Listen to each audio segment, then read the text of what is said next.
सत श्री अकाल। मैं हाँ जसवीर ते टीवी पंजाब दे प्रोग्राम पंजाब नाउ च तुहाडा स्वागत है।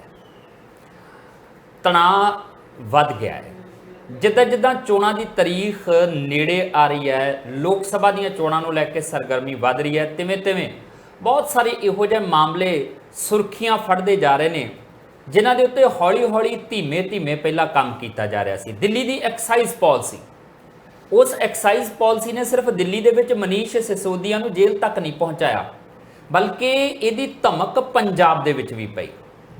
एक्साइज कमिश्नर ते ज्वाइंट कमिश्नर इन्हां दोनों दे छापे पै चुके आ और इस सब तो बाद हुण खबर यह है कि पंजाब दे 10 अफसरां नूं सम्मण आ गया ते बुला लिया दिल्ली। आओ जरा दसो की कुछ होया, इस एक्साइज पॉलिसी दे विच तुहाडी की भूमिका हैगी है। हुण इहदे तो बाद की तवक्को रखी जाए कि की इहदे तो बाद किसी होर वड्डे लीडर की गिरफ्तारी दीयां भी गल्लां बातां तुर सकदियां ने गा, क्योंकि कहानी हुण थोड़ी जी टेढ़ी हुंदी जा रही है और इस टेढ़ी कहानी दे विच अगला शिकार किहड़ा होएगा लभण दी निशानदेही करन दी आपां करांगे कोशिश। उधर मामला फिरोजपुर के पुलिस अफसरां दा जरा कसूता हो गया। डीएसपी ते एसएचओ आमो सामने आ। पहले डीएसपी की चिट्ठी वायरल होंदी है कि एसएचओ ते 10 पुलिस कर्मचारी इन्हां दे गैंगस्टरां ते तस्करां नाल संबंध है। हैरानी की गल है, हुण एसएचओ मैदान च आ गया, चुनौती देती है, कर दो साबित, कहंदे जांच करके। ते कहंदे मैं कहना आ हलके दे एमएलए नाल इहदे संबंध है, शक्की है इहदी भूमिका। मतलब हुण ये पुलिस वालियां दी लड़ाई दे विच एमएलए की इनवॉल्वमेंट भी ना भी वजन लग पाया तो हुण मामला बहुत दूर तक जा रहा। उधर अज जलंधर दे विच मुख मंत्री भगवंत मान होरां ने भी कुछ विरोधियों नूं तत्तियां ठंडियां गल्लां कहीआं ने, आपां उहदा भी जिक्र करांगे। पर राजपाल बनवारी लाल पुरोहित ने एक बार फिर सरहदी जिलिਆਂ ਦਾ प्रोग्राम रख लिया आ ते उत्थे जाके वो करनगे दौरे। ये सिर्फ दौरा नशिਆਂ नूं लैके आ या जिद्दां जिद्दां चोणां नेड़े आ रही ने ग्राउंड तैयार की जा रही है, सरहदी जिले ही क्यों चुने जाते हैं, आपां इहदे उत्ते भी झात पाउण दी कोशिश करांगे। ते गठजोड़ इंडिया इहदे विच पंजाब च जो कुछ हो रहा आ उहनूं आपां चंगे तरीके नाल जाणदे हां। हुण इहदे तो बाहर भी गल्लां होण लग पईआं ने। मध्य प्रदेश ते छत्तीसगढ़ दे विच अरविंद केजरीवाल ने अपने 10 कैंडीडेट अनाउंस कर दिते ने। यह गल जा किहड़े पासे नूं रही है, तमाम नुकतियां दे उत्ते करांगे चर्चा करने लई मेरे नाल मौजूद रहणगे सीनियर पत्रकार राजीव भास्कर जी। भास्कर साहब जी आए, बहुत बहुत शुक्रिया जसवीर जी। शुरुआत भास्कर साहब आपां कर लैंदे आ, वो जिहड़े 10 जणिਆਂ नूं सम्मण आ गया, नोटिस आ गया पंजाब दे विच एक्साइज पॉलिसी दे संबंध दे विच, और वो मैनूं लगदा कि अपने आप दे विच चिंता पैदा करन वाली एक स्थिति इत्थे पंजाब च भी हो गई है कि किते इंज तां नहीं है कि हुण वो पॉलिसी दे नाल इधर पंजाब की पॉलिसी के उत्ते भी किते ना किते कोई नज़रसानी करनी शुरू कर दी। नाल एक चिंता दिल्ली दे विच होर पै गई है कि सिसोदिया होरां दी तां गिरफ्तारी हो चुकी है ते किते जिद्दां केजरीवाल तो पुछ पड़ताल की जा रही सी, कहानी उधरले पासे नूं तां नहीं जा रही। जिथे तक एक्साइज पॉलिसी की गल हैगी है, दिल्ली की एक्साइज पॉलिसी के उत्ते तो शुरू तो ही रफड़ पिया होया जब लैफ्टीनेंट गवर्नर ने सीबीआई नूं मार्क करती सी यदि इन्वेस्टिगेशन शायद 20 जुलाई का दिन सीगा 2022। उस तो बाद लगातार उत्थे एक्साइज पॉलिसी नूं लैके डिप्टी चीफ मिनिस्टर जिहड़े उस वक्त के एक्साइज मिनिस्टर भी सीगे उन्हां दी मुश्किलां वधी हुई सी। हुण जेल विच ने अगस्त शायद 27 सीगी, अगस्त 27 नूं उन्हां नूं 17 नूं गिरफ्तार कर लिया गया सी और अज भी वो जेल विच ने। 11 तरीक नूं मनीष सिसोदिया उन्हां दी बेल की एप्लीकेशन लगी हुई है और कोर्ट दे विच पुख्ता तरीके नाल उस बेल की जिहड़ी पटीशन हैगी आ उन्होंने अपोज करने वास्ते सीबीआई ने एक नई कवायद रखी है। हालांकि जब सीबीआई की और पंजाब के अफसरां की गल आती है तो यह भी गल नाल ध्यान ही चाहती है कि सीबीआई की पंजाब दे विच एंट्री बैन है कैप्टन अमरिंदर सिंह वेले, क्योंकि 9 सूबਿਆਂ ਦੇ ਵਿੱਚ सीबीआई की डायरैक्ट इंटरवेंशन ਨੂੰ बैन किया होया। उन्हां विचों एक पंजाब भी है और बैन भी तद किया गया सी जद कैप्टन अमरिंदर सिंह होरां ने ਇਹਨੂੰ एक तरीके नाल बकायदा विधान सभा के भी लिया के सीबीआई की एंट्री बैन की थी। फिर सीबीआई का संबंध क्यों, यह सवाल सवेरे अखबार पढ़न तो बाद भी तुहाडे दिमाग में उठिया होएगा। आ जिहड़े 10 अफसरां नूं सीबीआई की संबंध जिहड़ा सीबीआई का गया वो गया मनीष सिसोदिया उन्होंने, और वो गया भी तद है जब हरसिमरत कौर बादल उन्होंने पार्लीमेंट के ड्रग के मुद्दे एक्साइज पॉलिसी के मुद्दे के उत्ते जब आवाज़ उठाई सी ते Amit Shah union home minister ਨੇ ਕਿਹਾ ਸੀ ਲਿਖ ਕੇ ਦਿਓ, ਔਰ ਲਿਖ ਕੇ ਵੀ ਬਕਾਇਦਾ ਦਿੱਤਾ ਗਿਆ ਸੀ। ਐਲੀਗੇਸ਼ਨ ਲੱਗਿਆ ਸੀ ਕਿ ਦਿੱਲੀ ਦੇ ਵਿੱਚ ਜੋ ਐਕਸਾਈਜ਼ ਪਾਲਿਸੀ ਅਪਣਾਈ ਗਈ ਸੀ ਉਹੀ ਸੇਮ ਟੂ ਸੇਮ ਪੰਜਾਬ ਦੇ ਵਿੱਚ ਵੀ ਅਪਣਾਈ ਗਈ, ਔਰ ਤਕਰੀਬਨ ਬੈਨੀਫੀਸ਼ਰੀ ਸੇਮ ਨੇ। ਔਰ ਇਸ ਲਿਖਿਤ ਰਿਕੁਐਸਟ ਤੋਂ ਬਾਅਦ ਤੁਹਾਨੂੰ ਯਾਦ ਹੋਏਗਾ ਮਨਜਿੰਦਰ ਸਿਰਸਾ ਉਹਨਾਂ ਨੇ ਵੀ ਇੱਕ ਚਾਰਜ ਸ਼ੀਟ ਆਰੋਪੀ ਨੰਬਰ 1 2 3 ਐਦਾਂ ਦੀ ਗੱਲ ਕੀਤੀ ਸੀਗੀ, ਔਰ CBI ਨੇ ਇਸ ਮੁੱਦੇ ਦੇ ਉੱਤੇ FIR ਰਜਿਸਟਰਡ ਕੀਤੀ ਸੀ, ਜਿਹਦੇ ਵਿੱਚ ਆਰੋਪੀ ਨੰਬਰ 1 ਬਣਾਇਆ ਸੀ ਮਨੀਸ਼ ਸਿਸੋਦੀਆ ਉਹਨਾਂ ਨੂੰ, ਔਰ ਬਾਕੀ ਦੇ 14-15 ਲੋਕ ਉਹਦੇ ਵਿੱਚ ਹੋਰ ਸੀਗੇ, ਔਰ ਬਹੁਤੇ ਉਹਦੇ ਵਿੱਚ ਸ਼ਰਾਬ ਦੇ ਕਾਰੋਬਾਰੀ ਤੇ ਐਕਸਾਈਜ਼ ਦੀਆਂ ਦਿੱਲੀ ਸਰਕਾਰ ਦੇ ਅਫਸਰ ਸੀਗੇ ਐਕਸਾਈਜ਼ ਡਿਪਾਰਟਮੈਂਟ ਦੇ। ਪਰ ਹੁਣ ਪੰਜਾਬ ਦੇ 10 ਅਫਸਰਾਂ ਨੂੰ ਸੋਮਵਾਰ ਤੇ ਮੰਗਲਵਾਰ ਨੂੰ ਇਹ ਸੰਮਨ ਗਏ ਨੇ। ਉੱਥੇ ਜਾ ਕੇ ਉਸ ਐਕਸਾਈਜ਼ ਪਾਲਿਸੀ ਦੇ ਬਾਰੇ ਜਿਹੜੀ ਦਿੱਲੀ ਦੇ ਵਿੱਚ ਮੀਟਿੰਗਾਂ ਹੋਈ ਸੀ ਉਸ ਬਾਰੇ 'ਚ ਵੀ ਪੁੱਛਗਿੱਛ ਹੋਏਗੀ। ਪਿਛਲੇ ਦਿਨਾਂ ਦੇ ਵਿੱਚ ਅਸੀਂ ਵੀ ਆਪਣੇ ਪ੍ਰੋਗਰਾਮ ਦੇ ਵਿੱਚ ਇੱਕ ਗੱਲ ਕੀਤੀ ਸੀ। ਭਾਸਕਰ ਸਾਹਿਬ ਥੋੜੀ ਜਿਹੀ ਕਲੀਅਰ ਕਰ ਦਿਓ ਕਿ ਜਦੋਂ ਤੁਸੀਂ ਇਹ ਕਹਿੰਦੇ ਆ ਕਿ ਉਹ ਦਿੱਲੀ ਵਾਲੀ ਪਾਲਿਸੀ ਦੇ ਸੰਦਰਭ ਦੇ ਵਿੱਚ ਜਿਹੜੀ ਸਮਨਿੰਗ ਹੋਈ ਹੈ ਇਹ ਪੰਜਾਬ ਦੀ ਪਾਲਿਸੀ ਦੇ ਨਾਲ ਇਹਦਾ ਸਬੰਧ ਨਹੀਂ ਆ, ਤਾਂ ਇਹ ਕਿੱਦਾਂ ਸੰਭਵ ਹੈ ਕਿ ਪੰਜਾਬ ਦੇ ਅਫਸਰ ਦਿੱਲੀ ਵਾਲੀ ਪਾਲਿਸੀ ਬਣਾ ਰਿਹਾ ਹੁਣ? ਉਹ ਇਹਨਾਂ ਦੀ ਇਨਵੋਲਵਮੈਂਟ ਉੱਥੇ ਕੀ ਹੈ ਕਿ ਪੰਜਾਬ ਦੇ ਅਫਸਰਾਂ ਦੀ ਸਲਾਹ ਨਾਲ ਬਣੀ ਆ ਦਿੱਲੀ ਵਾਲੀ ਪਾਲਿਸੀ, ਕਿਉਂਕਿ ਇੱਥੇ ਵੀ ਇਹੀ ਆਇਦ ਕਰਨੀ ਸੀਗੀ, ਪਰ ਦਿੱਲੀ ਦੇ ਵਿੱਚ ਤਾਂ ਪਹਿਲਾਂ ਚੀਜ਼ਾਂ ਜਿਹੜੀਆਂ ਨੇ ਉਹ ਹੋਣੀਆਂ ਸ਼ੁਰੂ ਹੋ ਗਈਆਂ ਸੀ ਇਸ ਬਾਬਤ। ਪੰਜਾਬ 'ਚ ਤਾਂ ਇਹ ਪਾਲਿਸੀ ਬਾਅਦ 'ਚ ਆਉਂਦੀ ਹੈ। ਉਹ ਚੀਜ਼ਾਂ ਕਿਵੇਂ ਕੋਰਿਲੇਟ ਕੀਤੀਆਂ ਜਾਣਗੀਆਂ ਕਿ ਪੰਜਾਬ ਦੇ ਅਫਸਰਾਂ ਦਾ ਦਿੱਲੀ ਵਾਲੀ ਪਾਲਿਸੀ ਦੇ ਵਿੱਚ ਕੀ ਯੋਗਦਾਨ ਹੈਗਾ? ਸਭ ਤੋਂ ਵੱਡੀ ਗੱਲ ਹੈਗੀ ਹੈ ਦਿੱਲੀ ਦੀ ਪਾਲਿਸੀ ਦੇ ਉੱਤੇ ਆਬਜੈਕਸ਼ਨ ਕੀਤਾ। ਅਕਸਰ ਇਹ ਮੰਨਿਆ ਜਾਂਦਾ ਹੈ ਕਿ CBI ਜਾਂ ED ਉਹਨਾਂ ਮਾਮਲਿਆਂ ਵਿੱਚ ਦਖਲ ਨਹੀਂ ਦਿੰਦੀ ਜਿਹੜੀ ਪਾਲਿਸੀ ਡਿਸੀਜਨ ਕੈਬਨਿਟ ਨੇ ਲਿੱਤੇ ਨੇ। ਹੁਣ ਦਿੱਲੀ ਤੁਹਾਨੂੰ ਪਤਾ ਹੈ ਕਿ ਦਿੱਲੀ ਦੇ ਵਿੱਚ ਸਰਕਾਰ ਨੂੰ ਬਹੁਤਾ ਇਖਤਿਆਰ ਨਹੀਂ, ਔਰ ਅੱਧਾ ਰਾਜਿਆ ਵੀ ਨਹੀਂ ਕਹਿੰਦੇ ਉਹਨੂੰ, ਬਲਕਿ ਮਿਊਨਿਸਪਲ ਕਮੇਟੀ ਵਰਗਾ ਉਹਦੀ ਪਾਵਰ ਰਹਿ ਗਈ ਹੈ। ਔਰ ਖਾਸ ਕਰਕੇ ਜਿਹੜਾ ਰਾਜ ਸਭਾ ਤੇ ਲੋਕ ਸਭਾ ਦੇ ਵਿੱਚ ਜਿਹੜਾ ਬਿੱਲ ਪਾਸ ਹੋਇਆ ਸੀ ਉਸ ਤੋਂ ਬਾਅਦ ਰਾਸ਼ਟਰਪਤੀ ਦੇ ਸਾਈਨ ਤੋਂ ਬਾਅਦ ਐਕਟ ਬਣ ਗਿਆ ਸੀਗਾ ਨੈਸ਼ਨਲ ਕੈਪੀਟਲ ਅਥਾਰਟੀ ਵਾਲਾ।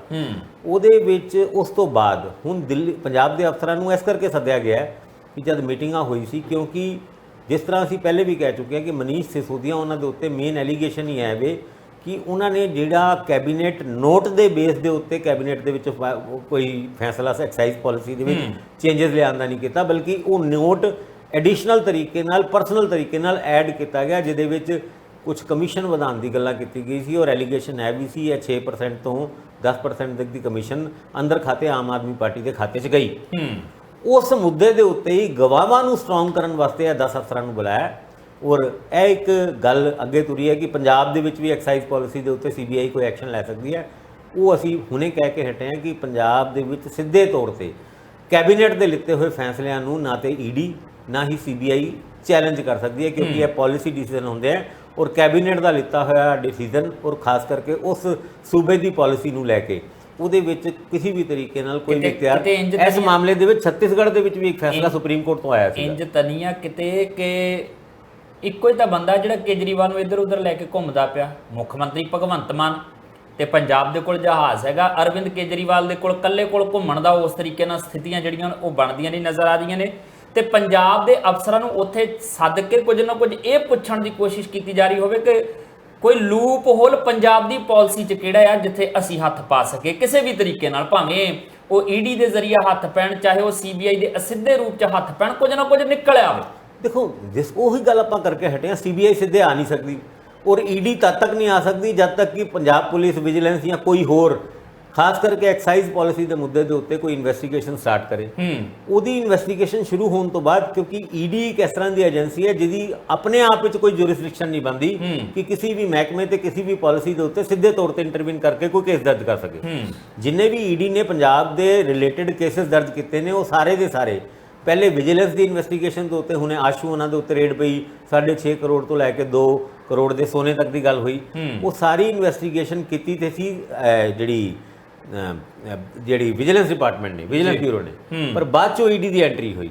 ਔਰ ਮਜੀਠੀਆ ਉਹਨਾਂ ਦਾ ਹੀ ਮਾਮਲਾ ਇਦਾਂ ਦਾ ਹੈ ਜਿਹਦੇ ਵਿੱਚ ED ਨੇ ਪਹਿਲੇ ਇਨਕੁਆਇਰੀ ਸ਼ੁਰੂ ਕੀਤੀ ਤੇ ਪੰਜਾਬ ਪੁਲਿਸ ਬਾਅਦ ਚੋਂ ਐਂਟਰ ਹੋ ਕੇ ਉਹਦੇ ਉੱਤੇ ਇੱਕ FIR ਦਰਜ ਕਰਕੇ ਮਜੀਠੀਆ ਉਹਨਾਂ ਨੂੰ 5.5 ਮਹੀਨੇ ਤੱਕ ਅੰਦਰ ਰੱਖਦੀ ਹੈ। ਹੁਣ ਇਹ ਮਾਮਲਾ ਸੁਪਰੀਮ ਕੋਰਟ ਦੇ ਵਿੱਚ ਹੈ। ਸੁਪਰੀਮ ਕੋਰਟ ਦੇ ਵਿੱਚ ਰਿਵਿਊ ਪਟੀਸ਼ਨ ਸਰਕਾਰ ਲੈ ਕੇ ਗਈ ਹੈ, ਪਰ ਸ਼ੁਰੂ ਵਿੱਚ ਗੱਲਾਂ ਸੁਣਨੀ ਚਾਹੀ ਸੀ। 4 ਹਫ਼ਤੇ ਤੋਂ ਬਾਅਦ ਸੁਪਰੀਮ ਕੋਰਟ ਨੇ ਕਿਹਾ ਕਿ ਮਜੀਠੀਆ ਉਹਨਾਂ ਦੇ ਮਾਮਲੇ ਦੇ ਵਿੱਚ ਜਿਹੜੀ ਪਟੀਸ਼ਨ ਪਾਈ ਹੈ ਉਹਦੇ ਉੱਤੇ ਸੁਣਵਾਈ ਹੋਏਗੀ, ਪਰ ਹੁਣ 2-4 ਮਹੀਨੇ ਹੋ ਗਏ ਹਜੇ ਤੱਕ ਉਸ ਸੁਣਵਾਈ ਦੇ ਬਾਰੇ ਕੁਝ ਨਹੀਂ ਪਤਾ। ਹੋ ਸਕਦਾ ਹੈ ਸਰਕਾਰ ਦੇ ਵਕੀਲ ਹੀ ਉਸ ਮਾਮਲੇ 'ਚ ਚੁਸਤ ਹੋਣ, ਕਿਉਂਕਿ ਅਗਰ ਵਕੀਲ ਚੁਸਤ ਹੁੰਦੇ ਤੇ ਨੌਬਤ 4 ਹਫ਼ਤੇ ਤੋਂ ਬਾਅਦ ਸੁਣਵਾਈ ਦੀ ਨਾ ਆਉਂਦੀ। ਇਸ ਮਾਮਲੇ ਦੇ ਉੱਤੇ ਫਿਰ ਦੁਬਾਰਾ ਜਿੰਨੀ ਵੀ ਇਨਵੈਸਟੀਗੇਸ਼ਨ ਅਸੀਂ ਕੀਤੀ ਹੈ ਉਹਦੇ ਬੇਸ ਤੇ ਫਿਲਹਾਲ ਪੰਜਾਬ ਦੀ ਐਕਸਾਈਜ਼ ਪਾਲਿਸੀ ਨੂੰ ਲੈ ਕੇ ਇਸ ਕੇਸ ਨਾਲ ਜਾਂ ਇਸ ਸੰਬੰਧ ਦੇ ਨਾਲ ਕੋਈ ਲੈਣਾ ਦੇਣਾ ਨਹੀਂ ਹੈ। ਔਰ ਜਿੱਥੇ ਤੱਕ ਗੱਲ ਈਡੀ ਦੀ ਕਰੀਏ ਤੇ ਈਡੀ ਆਲਰੇਡੀ 2 ਵਾਰ ਪੁੱਛਗਿੱਛ ਕਰ ਚੁੱਕੀ ਹੈ ਐਕਸਾਈਜ਼ ਡਿਪਾਰਟਮੈਂਟ ਦੇ ਵੱਡੇ ਅਫਸਰਾਂ ਨਾਲ। ਉਸ ਤੋਂ ਬਾਅਦ ਨਾ ਕੋਈ ਕੇਸ ਦਰਜ ਹੋਇਆ ਔਰ ਨਾ ਹੀ ਕੋਈ ਪੁੱਛਗਿੱਛ ਹੋਈ। ਇਹਦਾ ਮਤਲਬ ਈਡੀ ਨੂੰ ਵੀ ਆਪਣੀ ਜੁਰਿਸਡਿਕਸ਼ਨ ਦਾ ਪਤਾ ਹੈ ਔਰ ਉਸ ਕਰਕੇ ਹੀ ਉਹਨਾਂ ਨੇ ਉਸ ਮਾਮਲੇ ਦੇ ਵਿੱਚ ਬਹੁਤਾ ਅੱਗੇ ਵਧਣ ਦਾ ਪ੍ਰਯਾਸ ਨਹੀਂ ਕੀਤਾ। ਪਰ ਤਲਵਾਰ ਲਗਾਤਾਰ ਲਟਕੀ। ਵੈਸੇ ਜੁਰਿਸਡਿਕਸ਼ਨ ਤਾਂ ਹੈਗੀ ਆ ਭਾਸਕਰ ਸਾਹਿਬ ਕਿਸੇ ਮਾਮਲੇ ਦੇ ਵਿੱਚ, ਪਰ ਪੀਐਮਐਲਏ ਦੇ ਤਹਿਤ ਮੈਨੂੰ ਲੱਗਦਾ ਕਿ ਜਿੱਥੇ ਉਹ ਛਾਪਾ ਮਾਰਨਾ ਚਾਹਵੇ ਤੇ ਉਹ ਮਾਰ ਦਿੰਦੀ ਹੈ। ਉਹ ਫਿਰ ਜੁਰਿਸਡਿਕਸ਼ਨ ਨਹੀਂ ਦੇਖੀ ਜਾਂਦੀ, ਬਸ ਇੰਨਾ ਕਿਹਾ ਉੱਥੋਂ ਮਾਲ ਮਟੀਰੀਅਲ ਮਿਲਣਾ ਚਾਹੀਦਾ, ਪੈਸੇ ਮਿਲਣੇ ਚਾਹੀਦੇ ਉੱਥੋਂ। ਨਹੀਂ, ਐਦਾਂ ਵੀ ਨਹੀਂ ਹੈਗਾ ਕਿ ਪੀਐਮਐਲਏ ਦੇ ਵਿੱਚ ਅਗਰ ਈਡੀ ਚਾਹੇ ਤੇ ਕਿਸੇ ਵੀ ਸੂਬੇ ਦੇ ਸਰਕਾਰ ਦੇ ਅਫਸਰਾਂ ਦੇ ਉੱਤੇ ਦਫ਼ਤਰਾਂ ਦੇ ਉੱਤੇ ਉਹ ਜਦ ਤੱਕ ਕਿ ਪੁਖਤਾ ਇਨਫੋਰਮੇਸ਼ਨ ਜਾਂ ਕੋਈ ਕੰਪਲੇਂਟ ਨਾ ਉਹਦੇ ਵਿੱਚ ਸਿੱਧੀ ਆ ਸਕਦੀ ਹੈ, ਉਹਦੇ ਵਿੱਚ ਸਿੱਧੀ ਆ ਸਕਦੀ ਹੈ। ਉਹ ਵੀ ਮਾਮਲਾ 35 ਲੱਖ ਤੋਂ ਵੱਧ ਦਾ ਹੋਏ। ਈਡੀ ਦੇ ਦਫ਼ਤਰ ਪੰਜਾਬ ਦੇ ਵਿੱਚ ਵੀ ਹੈਗੇ ਆ। ਤੁਸੀਂ ਪੁੱਛੋਗੇ ਕਿ ਜੇ ਉਹਨਾਂ ਦੀ ਜੁਰਿਸਡਿਕਸ਼ਨ ਨਹੀਂ ਤੇ ਫਿਰ ਦਫ਼ਤਰ ਕਿਉਂ ਬਣਾਏ ਨੇ?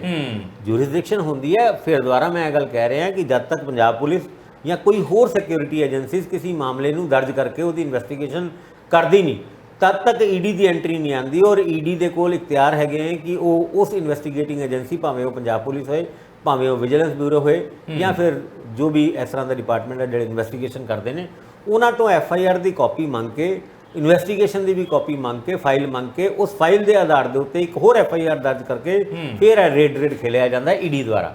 ਪਰ ਉਸ ਤੋਂ ਪਹਿਲੇ ਜੇ ਈਡੀ ਨੇ ਕੋਈ ਡਾਇਰੈਕਟ ਐਂਟਰੀ ਮਾਰੀ ਹੋਏ ਔਰ ਬਾਅਦ ਚੋਂ ਵਿਜੀਲੈਂਸ ਉਸ ਮਾਮਲੇ ਦੇ ਵਿੱਚ ਐਕਟ ਕਰਦਾ ਹੋਏ ਨਜ਼ਰ ਆਏ, ਇਹ ਹਜੇ ਤੱਕ ਇੱਕ ਵੀ ਕੇਸ ਨਹੀਂ ਦੇਖਿਆ। ਔਰ ਇਸ ਗੱਲ ਨੂੰ ਹੀ ਲੈ ਕੇ ਅਸੀਂ ਇਹ ਗੱਲ ਕਹਿ ਸਕਦੇ ਹਾਂ ਕਿ ਜੁਰਿਸਡਿਕਸ਼ਨ ਦੇ ਮਾਮਲੇ ਦੇ ਵਿੱਚ ਔਰ ਖਾਸ ਕਰਕੇ ਬਿਨਾਂ ਕਿਸੇ ਕੇਸ ਦਰਜ ਦੇ ਈਡੀ ਡਾਇਰੈਕਟਲੀ ਇੰਟਰਵੈਨ ਕਿਸੇ ਵੀ ਸੂਬੇ ਦੀ ਅਫਸਰਸ਼ਾਹੀ ਦੇ ਉੱਤੇ ਜਾਂ ਪੋਲੀਟੀਸ਼ੀਅਨ ਦੇ ਉੱਤੇ ਸਿੱਧਾ ਹੱਥ ਨਹੀਂ ਪਾ ਸਕਦੀ ਜਦ ਤੱਕ ਕਿ ਕੋਈ ਕੰਪਲੇਂਟ ਨਾ ਹੋਵੇ।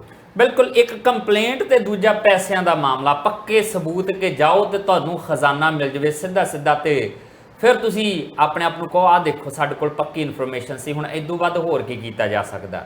ਪਰ ਕੁੱਲ ਮਿਲਾ ਕੇ ਕਹਿ ਲਈਏ ਕਿ ਆਮ ਆਦਮੀ ਪਾਰਟੀ ਦੀਆਂ ਧੜਕਣਾਂ ਵਧਾਉਣੀਆਂ ਸ਼ੁਰੂ ਕਰ ਦਿੱਤੀਆਂ ਨੇ ਇਸ ਮਾਮਲੇ ਦੇ ਵਿੱਚ। ਹੁਣ ਗੱਲ ਮੁੱਕਦੀ ਕਿੱਥੇ ਆ ਦੇਖਣੀ ਤਾਂ ਇਹ ਹੋਏਗੀ। ਪਰ ਉਧਰ ਦੂਜੇ ਪਾਸੇ ਈਡੀ ਲਈ ਤਾਂ ਅਜੇ ਪੰਜਾਬ ਦੇ ਵੱਲ ਆਉਣਾ ਐਡਾ ਸੁਖਾਲਾ ਇਸ ਤਰੀਕੇ ਨਾਲ ਤਾਂ ਨਹੀਂ ਲੱਗਦਾ ਜਿਸ ਤਰੀਕੇ ਨਾਲ ਭਾਸਕਰ ਸਾਹਿਬ ਨੇ ਕਿਹਾ। ਪਰ ਹਾਂ, ਪੰਜਾਬ ਦੇ ਵਿੱਚ ਜਿਹੜੇ ਪੁਲਿਸ ਵਾਲੇ ਆਪਸ 'ਚ ਭਿੜਦੇ ਪਏ ਉਹ ਜ਼ਰੂਰ ਆਪਣੇ ਆਪ 'ਚ ਸਥਿਤੀ ਦਿਲਚਸਪ ਪੈਦਾ ਕਰ ਰਿਹਾ। ਪਰ ਇਹਦੇ ਨਾਲ ਆਪਾਂ ਜ਼ਿਕਰ ਜਲੰਧਰ ਦੇ ਵਿੱਚ ਮੁੱਖ ਮੰਤਰੀ ਭਗਵੰਤ ਮਾਨ ਹੋਰਾਂ ਦੀ ਆਮਦ, ਵਿਰੋਧੀਆਂ ਨੂੰ ਘੇਰਨਾ ਤੇ ਨਾਲ ਪੈਰਲਲ ਰਾਜਪਾਲ ਦੇ ਸਰਹੱਦੀ ਜ਼ਿਲ੍ਹਿਆਂ 'ਚ ਦੌਰੇ ਦੀ ਗੱਲ ਕਰਦੇ ਹਾਂ ਛੋਟੇ ਜਿੰਨੇ ਵਿਰਾਮ ਤੋਂ ਬਾਅਦ।